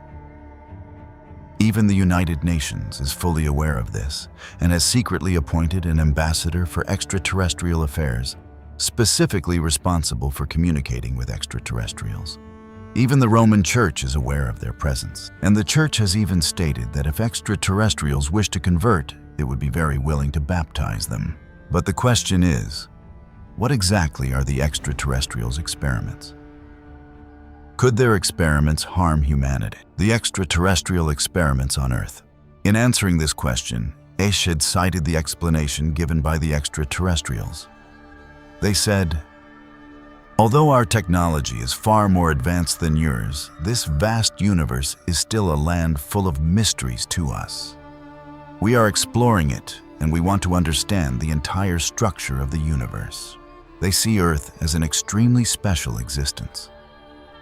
This tiny planet contains all kinds of elements that other planets do not have: abundant water, diverse species of plants and animals, and vast oceans. Therefore, we want to use Earth to see the great through the small in order to understand the universe. To us, Earth is like a scientist's petri dish, the extraterrestrials explained. A petri dish is a small round glass dish often used in high school laboratory classes to cultivate cells, bacteria, or microorganisms. However, if Earth truly is a petri dish for extraterrestrials, then what role do we humans play in that laboratory? Are we bacteria or are we microorganisms? Eshed quickly reassured everyone, do not be tense. Their experiment has not begun yet because their petri dish, Earth, is not stable enough. And this instability is one of the core reasons why extraterrestrials do not want to reveal themselves too early. They warned that once they openly appear, it would trigger a massive global panic. The consequences would include financial markets collapsing, food crises erupting, hospitals shutting down, and negative forces hidden in the shadows, seizing the opportunity to rise and take power. If not carefully controlled, the end of humanity would arrive, and of course, Earth itself would sink into chaos. If Earth is unstable, then their experiments cannot proceed. That is certainly not the scenario they want to see. Therefore, they urgently sent someone to warn Trump that now is not the time. Do not rush to reveal our existence. Even though they keep refusing public disclosure, why do they secretly appear so often to show off their power? Ever since the flying saucer crash incident at Roswell in 1947, a global UFO wave has erupted across the world. Different types of flying saucers in many different shapes have appeared repeatedly to display their technology. In response to this, the extraterrestrials defended themselves. We had no choice. The 2 atomic bombs dropped on Japan truly frightened us. People on Earth may not fully understand the terrifying destructive power of nuclear weapons, but extraterrestrials know it very well because they have tasted it before. As we have introduced before, some extraterrestrials became entangled in nuclear warfare. Both sides attacked each other until they completely destroyed their own planet. When it could no longer be inhabited, they had no choice but to wander outward in search of new planets where they could live. This leads to a deep fear. Could the extraterrestrials who want to conduct experiments on Earth have come here for this very reason? Could their so-called experiments be a cover for preparing migration? Or to put it plainly, an invasion of Earth? At present, we still cannot know for certain. However, there is one very simple logic. If your homeland is still livable, who would want to abandon home and wander away? Clearly, extraterrestrials do not want the people of Earth to repeat that same mistake, because otherwise, the livable planet they worked so hard to find would once again have to be abandoned. Therefore, they have done everything possible to stop humans from developing nuclear weapons. Their occasional appearances and displays of power are one of their intimidation strategies meant to warn humanity that there are civilizations in this world far more advanced than ours. World leaders had better not act recklessly. Otherwise, the extraterrestrials will become very angry, and the consequences will be extremely severe. For this reason, besides America, the world police extraterrestrials are also playing a role in trying to maintain peace on Earth. To strengthen this argument, Eshed provided a chilling historical example. During the Cold War in the 1960s, the missile crisis broke out between the United States and Cuba, almost igniting World War III. Cuba, a small country of course, could not confront America on its own. In reality, it was the Soviet Union's representative in the Americas. Eshed revealed that during that tense crisis, the Soviets nearly pressed the button to launch nuclear weapons. But at the moment of life and death, that action was intervened in and stopped by extraterrestrials. Of course, whether their purpose in preserving peace is for themselves or for Earth remains unknown. Are they protecting Earth while waiting for the day they can take it for themselves? Or are they purely kind and trying to help humanity, only they know the answer? So what kinds of extraterrestrials are currently present on Earth? The space warping technology of the little grays. Eshed said that scientists have discovered dozens of different types of extraterrestrial life with all kinds of forms, some of which even have the ability to shapeshift. However, the species operating closest to us is the little grays, the gray aliens beings, whose appearance is quite similar to what we often see in Hollywood movies. Eshed speculated that some among this group of little grays come from the Pleiades star cluster. The Pleiades star cluster lies as far as 444 light-years from Earth, an extremely distant distance for human technology. But for the little grays, this distance is not an obstacle at all, because their spacecraft possess technology far beyond imagination. Their aircraft carriers are enormous, nearly the size of a small city. These giant spacecraft serve as flying bases, while the smaller flying saucers we often see are actually reconnaissance craft launched from the mother base. Most of these smaller craft are automatically controlled by intelligent robots. To carry out interstellar travel, the speed of these spacecraft must surpass the speed of light. So what technology do the extraterrestrials use? Is their propulsion system based on rockets or nuclear energy? Eshed shook his head either. We need to think beyond the old framework. Wherever you want to go, you only need to stand still. Perform something called cosmic displacement to distort space-time, and you will immediately arrive at your destination. Imagine that on a sheet of white paper. There is an ant that wants to crawl from the left edge to the right edge of the paper. This sheet of paper is incredibly vast, so vast that the distance from one side to the other is dozens of light years long. If the ant crawls only at normal speed, it will never be able to reach the destination. But if this is an ant with superpowers, it only needs to mutter a spell, and the sheet of paper immediately begins to bend by itself, bending and then folding in half. The ant only has to take one gentle step, and it has already moved from the left edge to the right edge. After that, it snaps its fingers and recites another spell, and the sheet of paper quickly springs back, returning to its original state. Nothing on the paper has changed. The only thing that has changed is the ant's position. It is now standing at the far right edge of the paper. This super-powered ant has crossed a distance of dozens of light years in the blink of an eye. And the extraterrestrial flying saucers use exactly this ant-like technology of distorting space-time. However, they do not use magic or superpowers. They manipulate dark matter.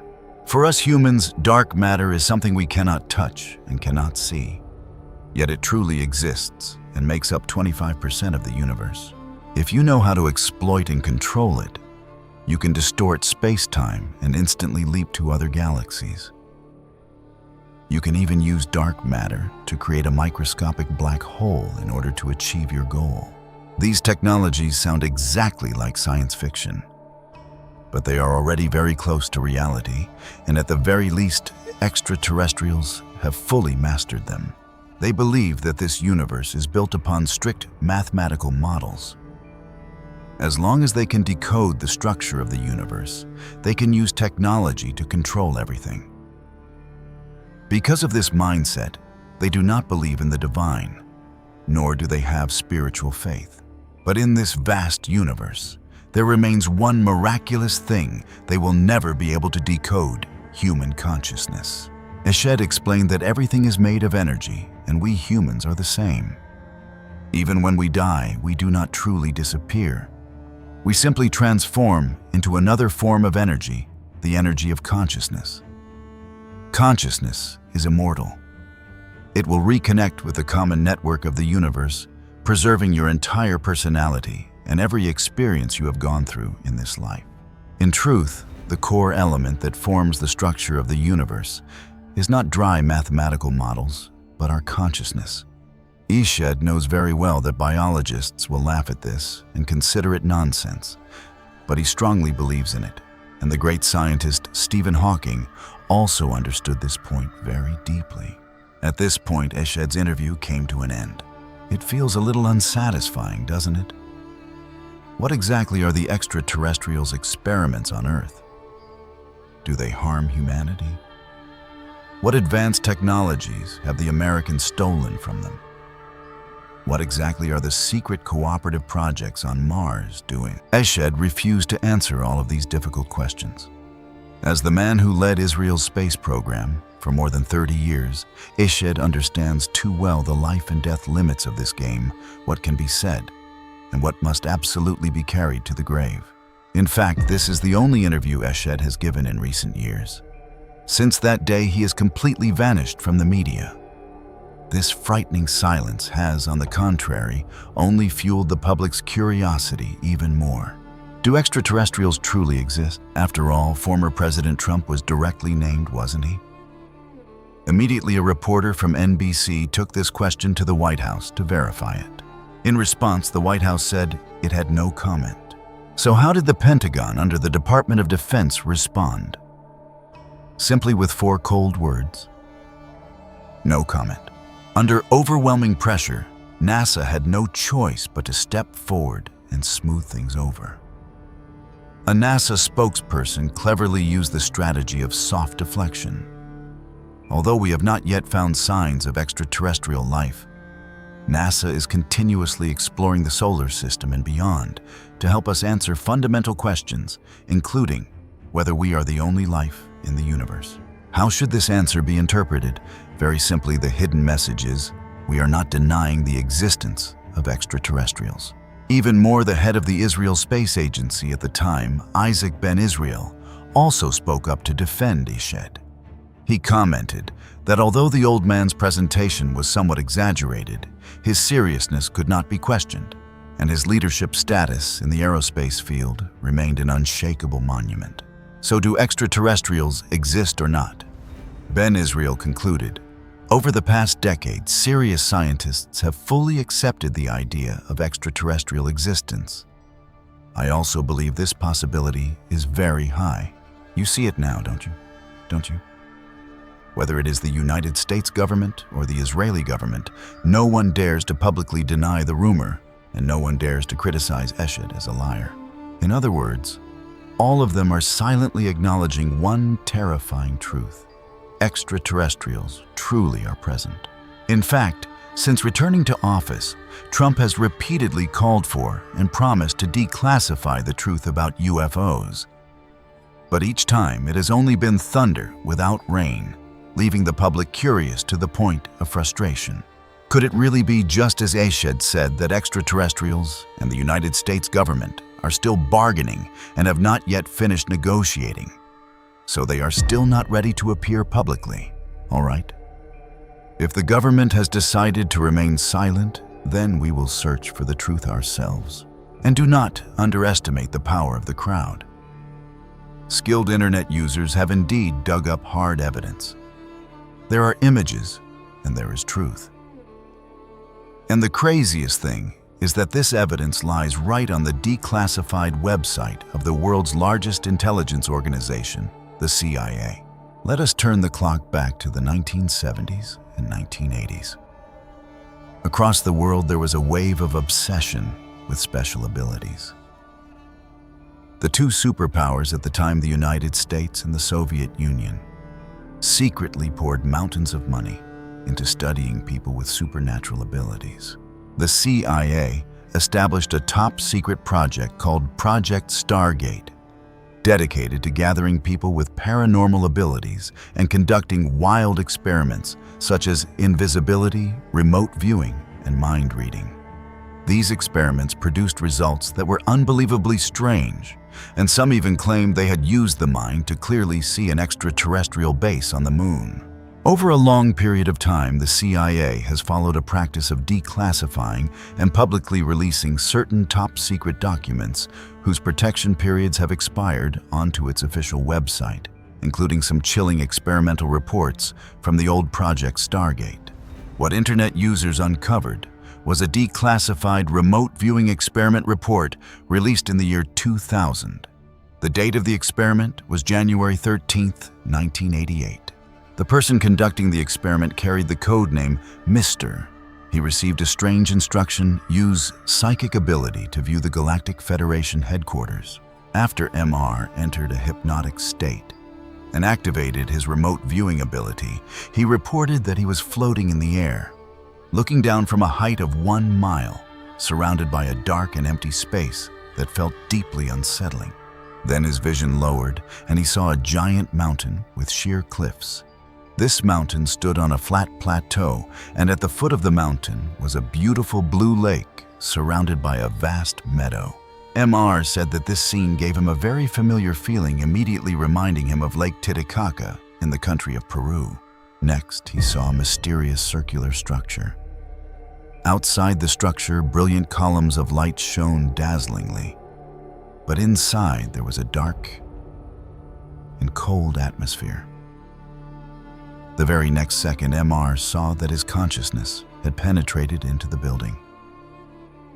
He was moving upward along a sloped passage with rough stone walls on both sides. The end of the passage led into a long, dimly lit, rectangular corridor.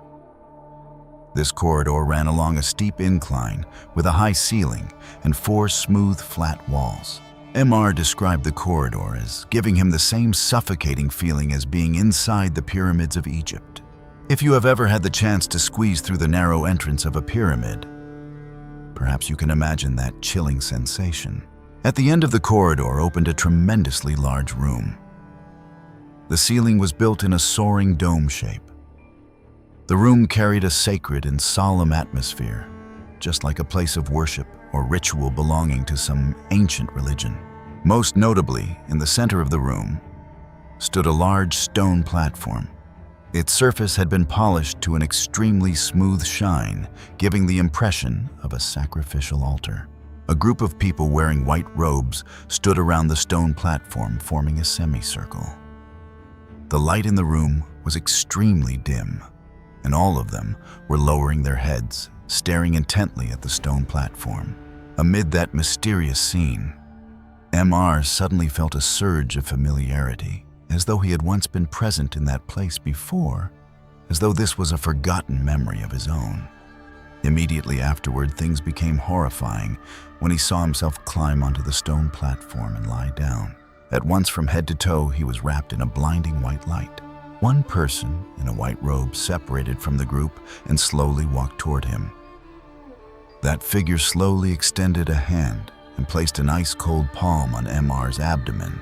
What was he going to do to him? At that chilling moment, the remote viewing experiment suddenly broke off, and MR's consciousness was yanked back into reality. The CIA's top-secret report also stopped there. Reading to this point, did you notice the key detail? This experiment was essentially an assignment with a given topic. MR was specifically instructed to remote view the Galactic Federation headquarters. This means that the CIA already knew or had absolute belief that there exists in this world something called the Galactic Federation. Now connect this with the ambiguous attitude of the White House, the Pentagon, and NASA toward Eshed's revelation, and surely you understand how enormous this secret is, don't you? But another strange question appears. If what AMR saw through psychic perception truly was the Galactic Federation headquarters, then why did he see himself lying on the stone platform there? Wasn't his physical body safely lying inside the CIA laboratory in America? So, who exactly was the person lying like a sacrifice on that stone platform? There is an extremely wild, yet highly persuasive theory proposed by internet users: the Gate of the Gods in Peru. Recall the detail that MR said the place felt very familiar, as though it existed deep in his memory. Let us propose a bold hypothesis. MR's remote viewing process did not merely cross space.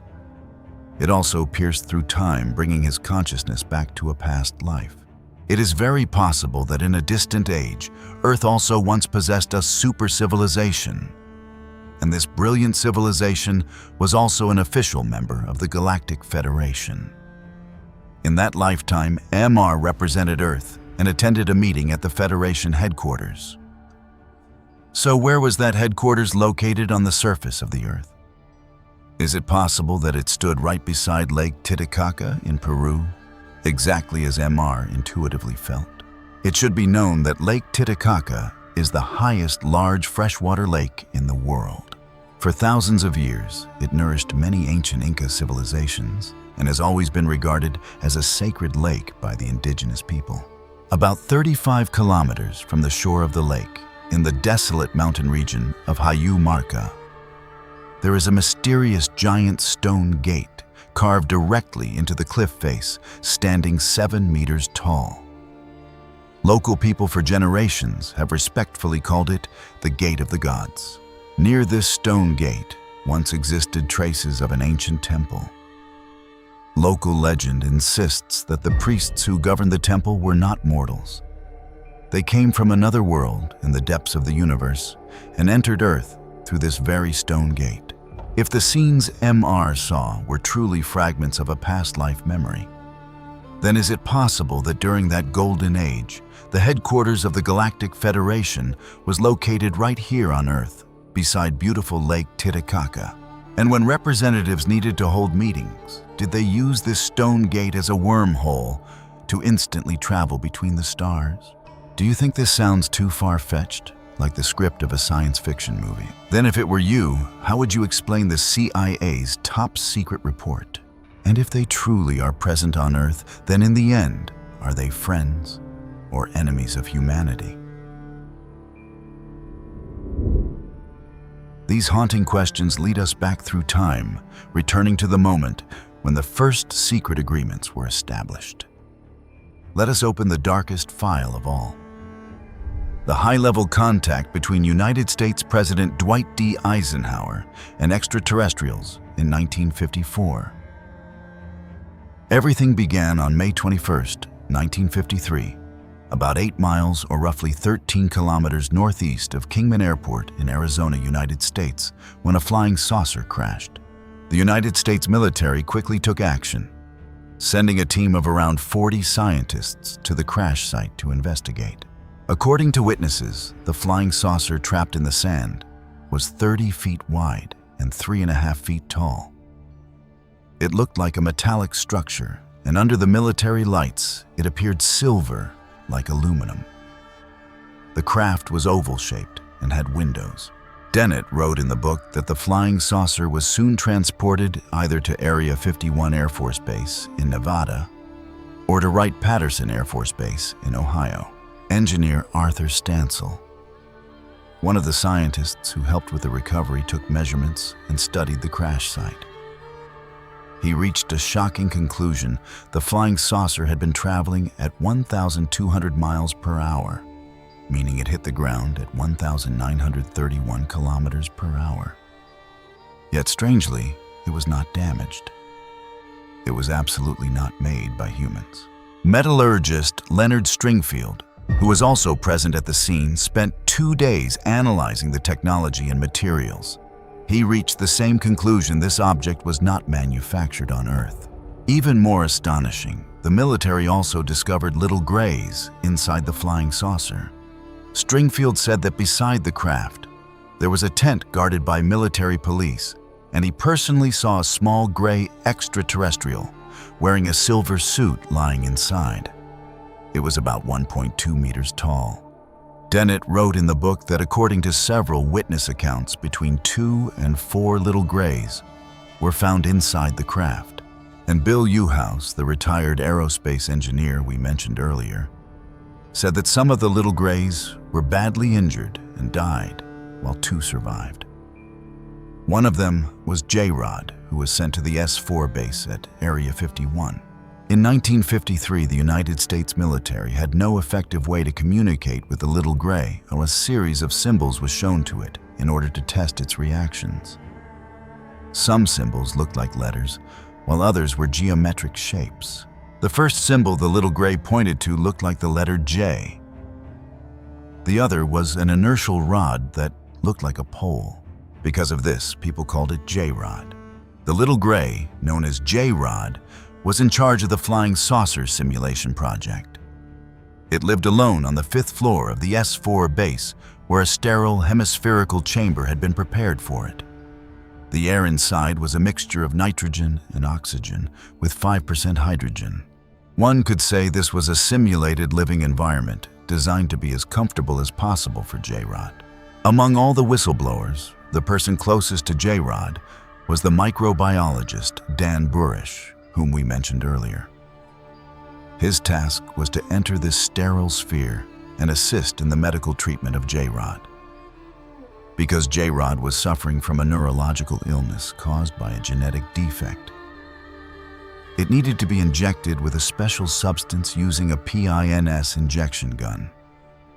PINS stands for Pressurized Induction Needle System. Dan Burish explained that at the end of the PINS device, there was a pneumatically driven nozzle and a small cartridge loaded into the shaft of the gun. Every time J-Rod was injected, this small cartridge would collect a portion of J-Rod's tissue information sample for the United States military to analyze and study. Each time, Dan Burish carried a metal case containing the injection gun and the drug delivery tubes. In addition, he had to go through a strict sterilization process and wear a spacesuit. When Dan Burish first had to dress like this to meet J-Rod, he still felt that the whole thing was extremely troublesome. He thought to himself that he was only going to collect some unknown microbial samples from the body of an animal. In his mind, he thought, "This is so much trouble. How could I possibly die from this?" For some unknown reason, a voice suddenly echoed inside his head. It smiled and answered, "Is that so? How could you possibly die?" When Dan Burish saw J-Rod, he was startled. He saw only a small, slightly dark-looking being standing inside the sterile sphere. At first, Dan Burrish thought it was a monkey. But when he came closer, he realized, what is this? It is not a monkey. But what is it? I have never seen a creature like this before. Just as he was wondering, the same voice from earlier sounded again inside his mind. Huh, is that creature talking to me? Dan Burrish was astonished. The creature's mouth was not moving. What was it saying? Was that sound its voice speaking? Dan Burrish felt somewhat frightened, but he could not remain where he was. He forced himself to take one step forward and saw that the creature was smiling at him. Only then did Dan Burrish feel extreme fear. So what did J-Rod look like through Dan Burrish's eyes? It was short with a human-like shape, unusually large eyes, and skin with a lizard-like mesh texture, though it felt slippery to the touch. The image of J-Rod drawn by Dan Burrish was very similar to the image drawn by Bill Uhouse. The difference was that it was not wearing clothes. Because of this, their claims about the existence of J-Rod seemed to confirm each other. Now let us move to J-Rod's first encounter with Dan Burrish. Because J-Rod did not show any hostility toward Dan Burrish, he gradually calmed down and began carrying out his task, injecting J-Rod and collecting tissue. Dan Burrish said that J-Rod had powerful telepathic ability. Every time he injected it, he could feel the pain transmitted by J-Rod. It took more than 1 year to do this work. J-Rod also used telepathy to communicate with Dan Burrish. J-Rod told Dan Burrish that he had been abducted by UFOs when he was a child, with the purpose of increasing his understanding of extraterrestrial life and preparing him for the meeting between the two of them today. Even more frightening, this arrangement had been decided before Dan Burrish was even born. Speaking of this reminds me of the scientist William Tompkins, whom we introduced before. He was also selected by extraterrestrials when he was very young. After he grew up under their step-by-step arrangement, he came into contact with UFO-related projects. William Tompkins revealed that there were many people like this, and it seems that Dan Burrish was one of them. Every time Dan Burrish came into contact with J-Rod's senior personnel, would observe through the viewing window, recording their every movement for evaluation and analysis. When the two of them met, there may have been a series of procedures that had to be followed. Under orders from his superiors after entering the sterile sphere, Dan Burrish would raise his hand to greet J-Rod, letting the other side know he was about to approach it and begin extracting tissue. J-Rod also had to raise its hand, indicating that it was ready, and then stand there waiting for Dan Burrish to come forward. However, one day, J-Rod suddenly broke the procedure. J-Rod's secret. That day, after J-Rod raised its hand to signal, and Dan Burrish was preparing to step forward, J-Rod did not wait in place as usual. Instead, it actively walked forward. Dan Burrish was stunned by this sudden action. Instinctively, he stepped back, but he tripped over his bulky space boots and suddenly lost his balance, falling to the ground. In the blink of an eye, J-Rod rushed over and sat on his chest, its eyes fixed tightly on Dan Burrish. Because this had never happened before, the personnel in the control center became extremely alarmed. They immediately activated emergency procedures to rescue Dan Burrish. And in that brief moment, when J-Rod and Dan Burrish stared into each other's eyes, it carried out a deep telepathic connection, quickly injecting a series of images into Dan Burrish's mind. It turned out to be the secret of J-Rod's race. Through telepathic communication, J-Rod told Dan Burrish that if the genes of humanity underwent mutation and evolved over tens of thousands of years, they could possibly evolve into a race similar to the Little Greys. Because its race suffered from genetic defects, they often developed neurodegenerative disease, which caused their bones and muscles to weaken and made them lose the ability to maintain body temperature. This illness endangered their entire civilization and was beyond recovery. In other words, if they could not find a solution, the entire race might face extinction. Therefore, they came to Earth hoping to obtain genetic material from living organisms on this planet. Dan Burish said that J-Rod's race and secret United States organizations reached an agreement allowing them to obtain plant, animal, and human genes from Earth. In exchange, J-Rod had to provide them with guidance in advanced technology. The Little Grey's interest in the human body and the exchange of technology for Earth's genetic material seem to have been confirmed by disclosures from different sources and by investigative reports from private UFO researchers, such as in the episodes The Mysterious Cattle Mutilations that remain unsolved, Abducting Earthlings for Experiments, What Do Extraterrestrials Want? And also the top-secret Zeta operation of the United States military, triggered by extraterrestrials, which involved visiting the binary star Zeta, the homeland of the Little Greys. These accounts contain astonishing details about the Little Greys using American military personnel for cloning and reproduction. Those who are interested can look back and watch them again. Speaking to this point, people cannot help but sigh. Even though the extraterrestrial technology of the Little Greys is so advanced, they still cannot create a body as perfect as the human body. If we say that human beings randomly evolved from single-celled organisms, perhaps even extraterrestrials would find that impossible to accept. If so-called evolution would turn human beings into Little Greys, I suppose everyone would rather not have that kind of evolution, right? In truth, the appearance of the Grey species is neither accidental nor new within classified reports. Every historical trace points to the fact that these beings had already been present among us long before Dan Burish stepped into the 5th floor of the S4 base.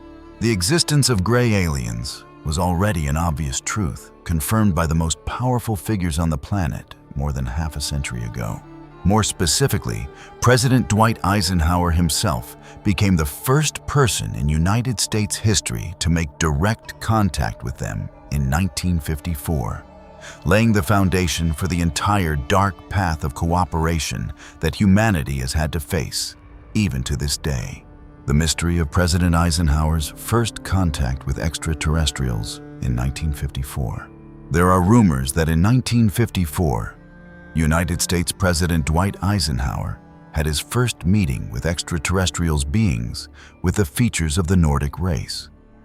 This meeting led to the signing of an agreement with another extraterrestrial race, known as the Greys. On the night of February 20th to 21st, 1954, during a vacation in Palm Springs, California, President Dwight Eisenhower suddenly disappeared. It was speculated that he was secretly taken to Edwards Air Force Base for a meeting with extraterrestrials. The official statement at the time was that he had stopped by a local dental clinic for emergency treatment, a perfect excuse to cover up one of the most important events in human history. Over the years, several testimonies have emerged from people who claimed that they directly attended this event. One of them was Gerald Light, the head of a well-known metaphysical community at the time. Light wrote in a letter to a close friend, "I have just returned from Muroc, now Edwards Air Force Base. This report is true, frighteningly true. During the 2-day visit, I saw 5 separate and distinct types of aircraft being studied and handled by United States Air Force officials with the permission and assistance of extraterrestrials. I do not know what words to use to describe how I felt at that moment. It has finally happened. Now, it has become a matter of history." According to Light, several other important figures were also present at the meeting. Among them was Dr. Edwin Norse, the chief economic advisor to President Eisenhower, perhaps there to provide expertise on the potential economic effects of a first encounter with extraterrestrial life. Light also said that several trusted religious leaders attended the meeting as well. Several other sources also supported Light's claims. Whistleblowers gave testimony describing 2 meetings involving 2 different groups of extraterrestrials. Although the first meeting did not lead to any agreement, later meetings opened the way for much deeper interactions. According to information from former United States Naval Intelligence Officer William Cooper, large objects moving toward Earth were detected in 1953. At first, they were believed to be asteroids, but later it was confirmed that they were actually spacecraft. Two projects, Project Sigma and Project Plato, were launched to establish communication with extraterrestrial beings through binary code. Cooper classified the two extraterrestrial races as the Nordics, who were friendly toward humans, and the Greys, who had an entirely different agenda. According to him, the Nordics were helping negotiate a non-aggression treaty between humanity and the Greys. The Nordics did not offer technology. Instead, they offered humanity an opportunity for spiritual elevation. The agreement stated that the extraterrestrials would not interfere in our affairs, and we would not interfere in theirs. Their presence on Earth would be kept secret. They would be allowed to occasionally abduct humans for medical and developmental purposes, as long as no harm came to those people. Those individuals would then be returned to the location where they had been taken with no memory of the event. The core demand of the Nordics was that humanity dismantle and destroy its nuclear arsenals. They warned mankind about the self-destructive path it was taking, while condemning us for killing one another, polluting the planet, and wasting Earth's natural resources. The American delegation responded to their demands with extreme suspicion and prejudice, believing that nuclear disarmament was not America's top concern and that it would leave the world defenseless against extraterrestrial threats. In the end, Eisenhower rejected their proposal. Another witness to the meeting was John Lear, the son of William Lear, the inventor of the Learjet. According to him, the Nordics offered to help eliminate the threat posed by the Greys, but President Eisenhower refused because they did not provide technology along with the offer. Did this meeting truly take place? If it did, it would seem to partly explain the UFO phenomenon seen around the world today and why governments have always chosen to remain silent. Although more than 60 years have passed since that initial contact, we may still have to wait a very long time before hearing any official announcement in the near future. The fateful encounter between Eisenhower and extraterrestrial races in 1954 was not merely a forgotten file. It was the starting point of a process in which their presence became increasingly dense and increasingly blatant across our skies and on our ground. If the earlier secret agreements were hidden behind the concrete walls of Area 51 or Edwards Air Force Base, then now that concealment is gradually falling apart. The peak of this audacity is no longer limited to abductions in the dark or remote desert regions. It is now being displayed directly in the heart of crowded cities, in the busiest places filled with passing crowds. Let us face the terrifying truth unfolding right now. Discovery, Giant Gray, being shocks people at a shopping mall in Miami, United States.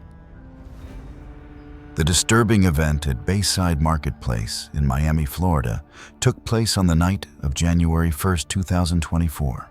On New Year's night, Miami was already immersed in the lively atmosphere of welcoming the new year. But the famous Bayside Marketplace suddenly became the center of terror. In the blink of an eye, the peace was torn apart by dozens, then hundreds of police cars, their sirens roaring through the night as they rushed toward the scene like a full-scale military mobilization.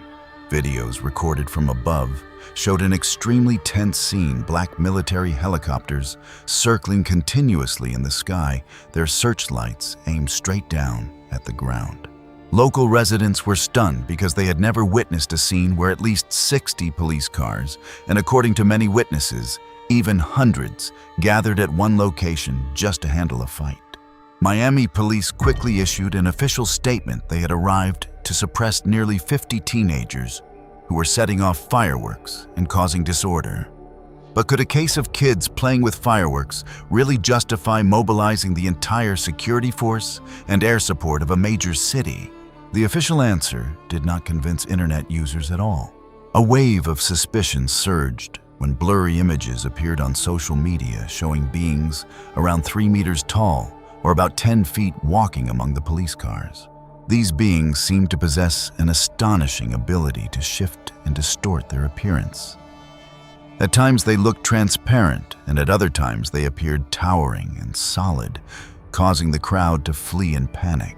One internet user posted an accusation online. The government was lying, and in reality, a tall creature had opened fire inside the shopping mall, while the media remained completely silent. Under public pressure, Michael Vega, public information officer for the Miami Police Department, rejected all rumors about extraterrestrials. He insisted that there had been no airport shutdown and no power outage, and that the image of the giant figure was actually caused by a misleading camera angle when pedestrians stood near one another. However, the unusually massive police presence, something unprecedented in Miami's history, remained a difficult detail to explain. Let us listen to the testimony of a real witness who was present at the mall that night. An internet user said, "Reveal the truth. Absolutely do not stay silent." An internet user with the nickname MO claimed that he personally witnessed the incident, posting on the platform X and describing the entire sequence in detail. According to MO, he was at the mall when the incident happened, and the government had lied. There were no children fighting.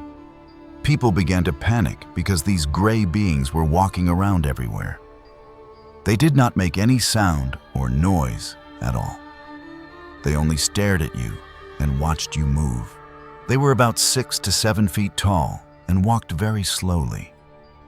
They could turn their heads completely around and seemed able to change shape. It was as if they had no bones and could bend their bodies in any direction. They also had no fingers or feet, only hands and legs. They also seemed capable of teleporting. Instead of walking normally, they disappeared and then quickly reappeared somewhere else. This allowed them to pass through certain walls and glass walls inside the shopping mall. MO also mentioned that if they wanted to kill someone, that person would not be able to escape. But they did not seem aggressive, nor did they seem to be trying to kill anyone. They seemed lost. Yet they were not afraid of the police force surrounding them either. They clearly seemed to feel that they were far superior during the process. MO tried to record video but failed. It seemed that these beings had the ability to interfere with human electronic devices. In addition, the police carefully checked the photos taken by people who were present at the scene. Otherwise, they were not easily allowed to leave. This was MO's testimony. In response to MO's words, several internet users also left messages saying that police only truly allowed people to leave after confiscating all their photos and videos. MO also emphasized that he would not remain silent. These details seem to explain why this incident caused such an uproar and why the online videos were so blurry.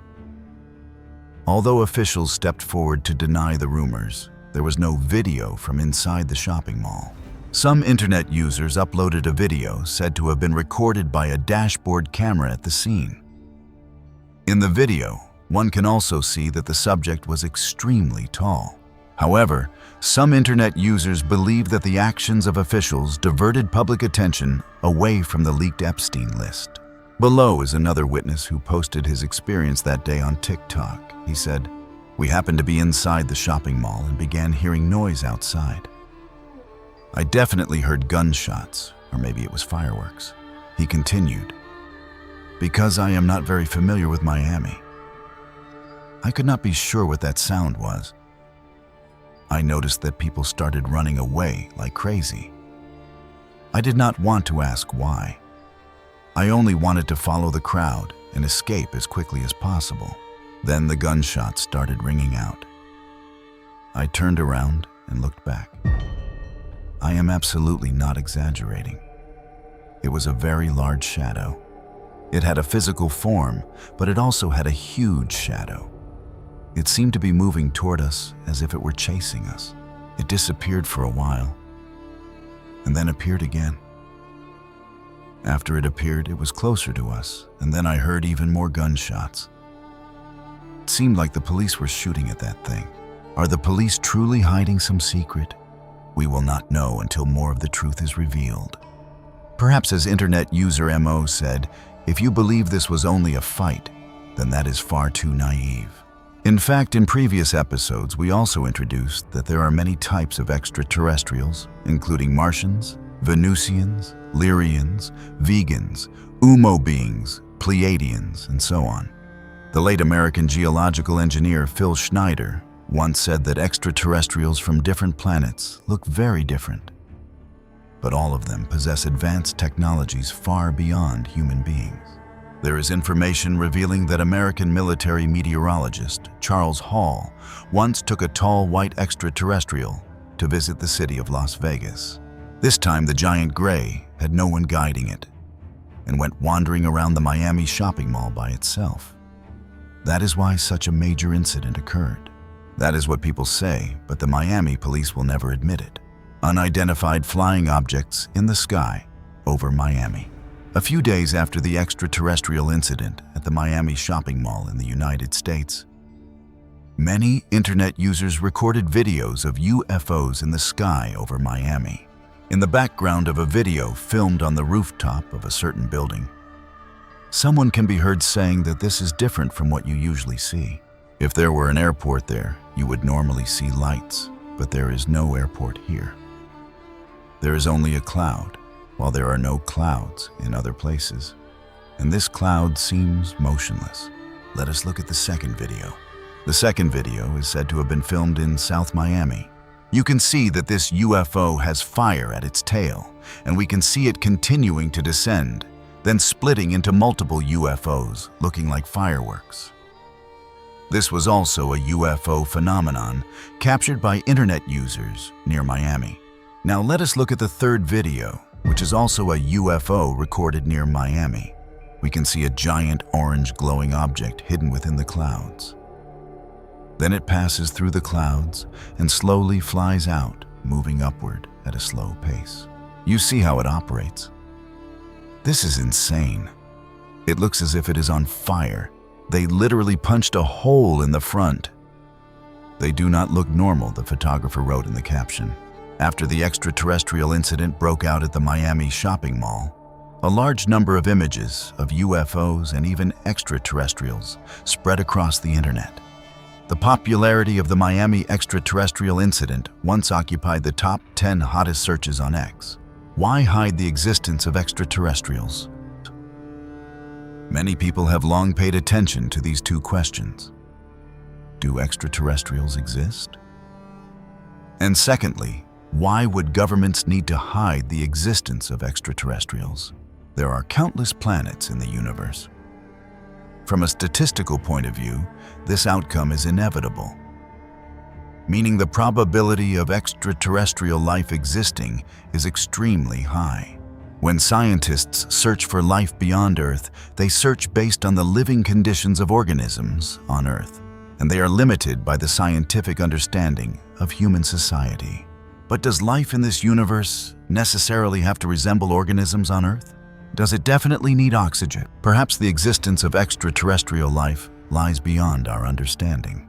Not only that, former United States intelligence officer David Charles also reported to the United States Congress that the United States government had hidden something in its investigation of UFO incidents and had even reached a firm conclusion more than half a century ago, yet did not make it public. In an interview with the website, The Debrief, Grush said that for decades, the United States government and defense contractors had been recovering wreckage from spacecraft of non-human origin. And in some cases, they may even have obtained an entire spacecraft or a partially intact one. Grush said that analysis of these objects could determine that they had an unidentified origin, meaning they were created by non-human intelligence, whether extraterrestrial or of unknown origin. Edgar Mitchell, a member of America's Apollo 14 moon landing program and the 6th astronaut in the world to set foot on the moon, said in an interview with Reuters that extraterrestrials not only exist, but have contacted Earth many times, while the government has always kept it secret. So why do governments hide the existence of extraterrestrial life? There are many different answers on the internet. The most common and easiest to understand answer is that once the government reveals the secret of extraterrestrials, this information would break many traditional assumptions of human society and could cause social panic. If the public learned that extraterrestrials had come to Earth and that their technology was more advanced than ours, while humans had no ability to resist possible attacks, then instinctive fear would rise in people's hearts. There are many other reasons as well, but so far there is still no definite answer. Perhaps it will take a very long time before we can clarify the unsolved mysteries surrounding extraterrestrial life. The true nature, a blood-soaked genetic hybridization plan. The recent shocking event in Miami is the loudest warning bell of all. Those gray-skinned entities are now walking openly right in the middle of our world. Their purpose goes far beyond accidental wandering. They carry an extreme ambition, a dark plan that was drawn up thousands of years ago, a large-scale genetic hybridization program. Let us turn back through history and reopen the dark file on the Watchers, the fallen angels, who descended to Earth in the primeval age. Genesis and the Book of Enoch describe in extremely vivid detail how these beings lusted after the women of mankind. They joined with them and produced the giant race known as the Nephilim. That brutal invasion shattered the order of creation, spreading violence, magic, and forbidden knowledge across the earth. It was the most authentic ancient record of hybridization and the corruption of a world whose boundaries had been torn apart. Yet the most horrifying part is that the fairy realm was simultaneously carrying out a similar hybridization program. Instead of invading openly, these spirits executed their ambition through methods far quieter and far more sophisticated. This interdimensional race was facing serious genetic decline. To patch up its rotting DNA, they feverishly abducted midwives, swapped newborn infants through changelings, and forced human women to use their warm breast milk to nourish beings that were half human and half other. Every age creates its own language to name mysterious phenomena. These cunning entities always know how to change their outer disguise in order to deceive human perception. In the Middle Ages, when people revered magic, they appeared as fairies beings, hiding beneath mounds and among supernatural riders. By the 20th century and the modern era, the age of rockets and space science had risen. Immediately, they transformed completely. People began reporting shining flying saucers, laboratories made of cold metal, and short beings with gray skin, the gray aliens. The cultural shell has changed, but the core nature of the trap remains just as cruel. The Greys use cloning technology, tissue extraction injection guns, and cold medical procedures to seize human ovaries, semen, and warm blood. Tens of thousands of victims around the world report the same terrifying experience, being pulled straight up into a spacecraft by a beam of light, enduring brutal reproductive examinations, and being forced to see hybrid children carrying half of their own blood. Just as the Watchers craved humans in order to create the Nephilim, just as the fairy realm needed human midwives to preserve its lineage, the Greys are operating a massive hybridization factory. They are feverishly collecting DNA to save a species sinking toward extinction. And within this cold-blooded production chain, the human body has become the most valuable resource of all. The shamelessness of this hybridization network has reached such a serious level that even the elite have been forced to begin changing their attitude. Recent moves by ruling powers seem to be paving the way for an information explosion of destructive magnitude. Some time ago, Britain's The Times published a shocking report. The aerospace agency NASA was sponsoring a secret project at the Center of Theological Inquiry, or CT1, in the United States. This project recruited 24 well-known theologians to evaluate humanity's reaction and to redirect how mankind views the universe after governments officially revealed the existence of extraterrestrials. This move immediately ignited extreme unease. It is highly possible that the ruling class is preparing to lift the veil on a secret that has been sealed off for centuries. If there truly comes a day when all classified files about contacts with extraterrestrials are fully exposed, then what would that mean for humanity? Perhaps from the horrifying stories we are about to share next, you will be able to draw your own conclusion. British councilman shocked his biological mother was an extraterrestrial. The first person to appear in this dark file is Simon Parkes, a male citizen living in the town of Whitby, North Yorkshire, England. In April of 2012, during an interview titled "Confessions of an Alien Hijacker," broadcast on Britain's Channel 4, Parkes, a married man, suddenly declared that he was maintaining a secret romantic relationship. The frightening part was that his lover was completely foreign to mankind. That entity was an extraterrestrial shaped exactly like the Little Greys. Even more shocking, Parkes calmly admitted that he and that entity had created a hybrid child together named Zarka. At first, most people assumed that this man was suffering from severe delusion. However, Parkes displayed an extremely clear state of mind. Notably, only 2 months before making that horrifying confession, he had just been elected as a town councillor in Whitby. Every day, he regularly visited residents, handled administrative matters, and arranged office work in a highly orderly and logical way. According to the Huffington Post, after Parkes revealed his bizarre extramarital relationship, his wife became extremely angry, pushing their marriage to the brink of collapse. However, Parkes calmly believed that because his lover carried an extraterrestrial identity, she was completely exempt from ordinary worldly moral standards. Parkes casually shared that his family had quietly accepted this truth, but they wanted to preserve peace in their private lives. Parkes recounted, "My daughter emailed me and advised me to stop appearing on television. In reality, my family had long understood the strange things happening around me. They only wanted to protect their personal lives.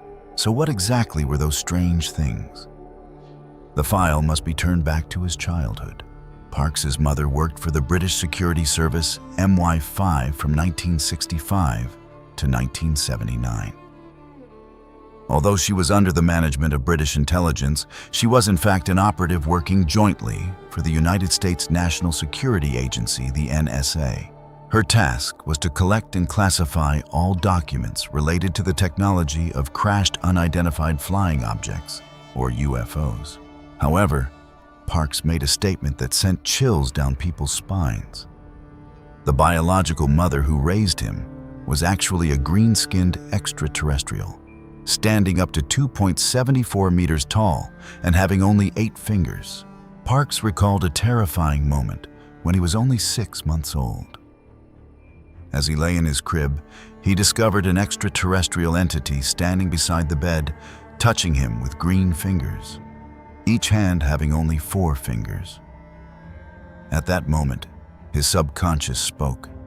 That was completely different from the pink hand with a thumb that belonged to my mother.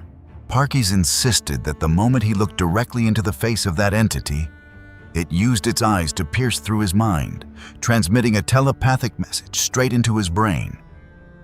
"I am your true biological mother, and I am the more important mother to you." This strange intervention continued throughout his childhood.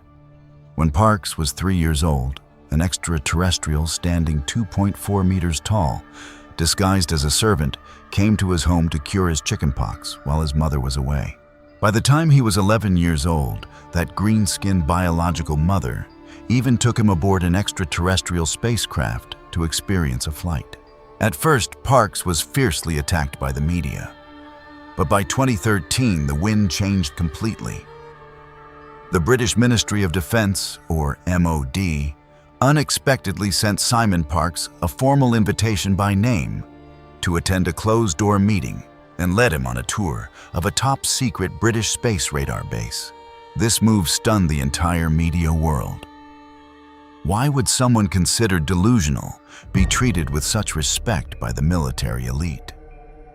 From that point on, Simon Parks's stories began to be taken extremely seriously. In reality, Parks represents a much larger wave. Case 2. The Italian woman who carried an extraterrestrial hybrid fetus. In 2009, a 41-year-old Italian woman named Giovanna Poda stunned all of Europe when she announced that she had been chosen by extraterrestrials as a host since she was 4 years old, and that she had given birth to an extraterrestrial hybrid fetus.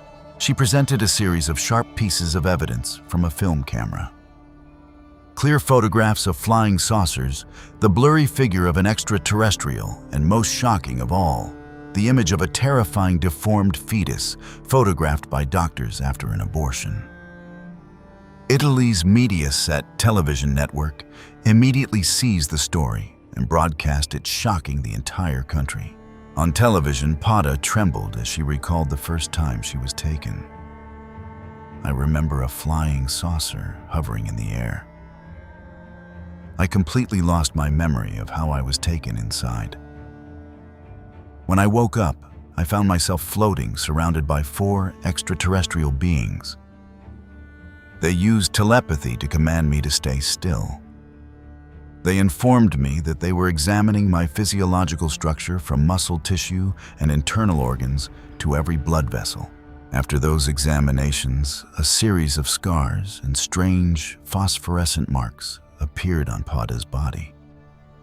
She explained that was the substance they implanted into my skin to control my body, while also serving as an insulating material. When technicians entered Poda's room to collect samples, they discovered a glowing substance scattered across her clothing. Experimental analysis showed that it was an extremely unusual material.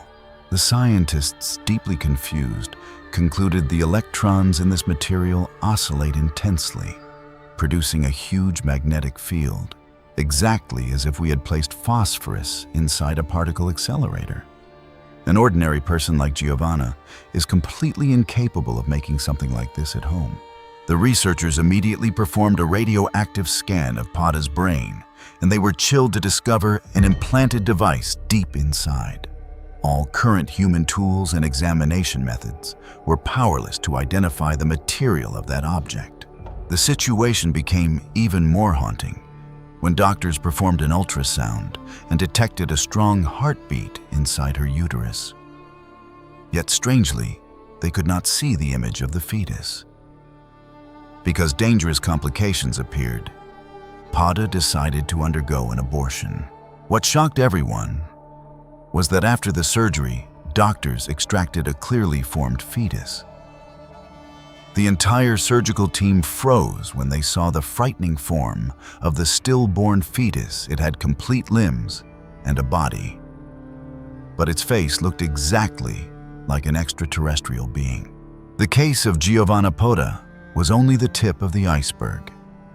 Tens of thousands of women around the world have reported being forced by extraterrestrials to become pregnant while unconscious. Most victims experienced mysterious miscarriages, but in reality, the extraterrestrials had staged false miscarriages in order to take those hybrid children away. Debbie Reynolds of Aguilat, Kentucky in the United States also once described in detail how she had been manipulated by extraterrestrials for more than 30 years and how she was taken onto a UFO only to see the face of a hybrid child carrying her own bloodline. The matter grew even larger when Britain's Daily Mail reported on January 20th, 2016 about the rise of a civilian organization called the Hybrid Baby Community. Members of this organization are women who claim to have hybrid children with extraterrestrials. They insist that these hybrid children are living aboard massive UFOs and will soon land on Earth in the very near future. What is the true purpose of extraterrestrials? The painful question is this: why are these extraterrestrials so urgently doing this? Nelson, a member of the Hybrid Baby Community, revealed a terrifying ambition. extraterrestrials are aiming to create a new hybrid human race in order to replace and completely alter humanity. As analyzed in previous files, species such as the little grays are losing their reproductive ability because of severe genetic defects. They can only maintain their lineage through cloning technology. However, it seems, they have found a life-saving medicine inside the human body itself. They continuously abduct people from Earth to conduct blood-soaked research. They once took the remains of American soldiers to test cloning with the purpose of placing the souls of little grays into human bodies. However, that body seizure method seems to have encountered obstacles. Therefore, they shifted toward a more brutal hybridization method, implanting and combining their genes with human genes to create the most superior hybrid life forms. So what power does the human body possess that makes extraterrestrials desire it so intensely? In truth, almost every ancient legend of the peoples of the world shares the same secret divine beings created mankind. Though the forms differ, the inner meaning is always the same.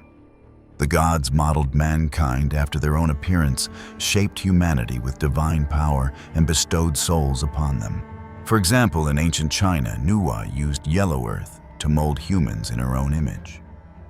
In the Western Bible, Jehovah used clay to create human beings in his own form. In short, the human body is a perfect design modeled directly after the divine body. Modern science has also proven this greatness.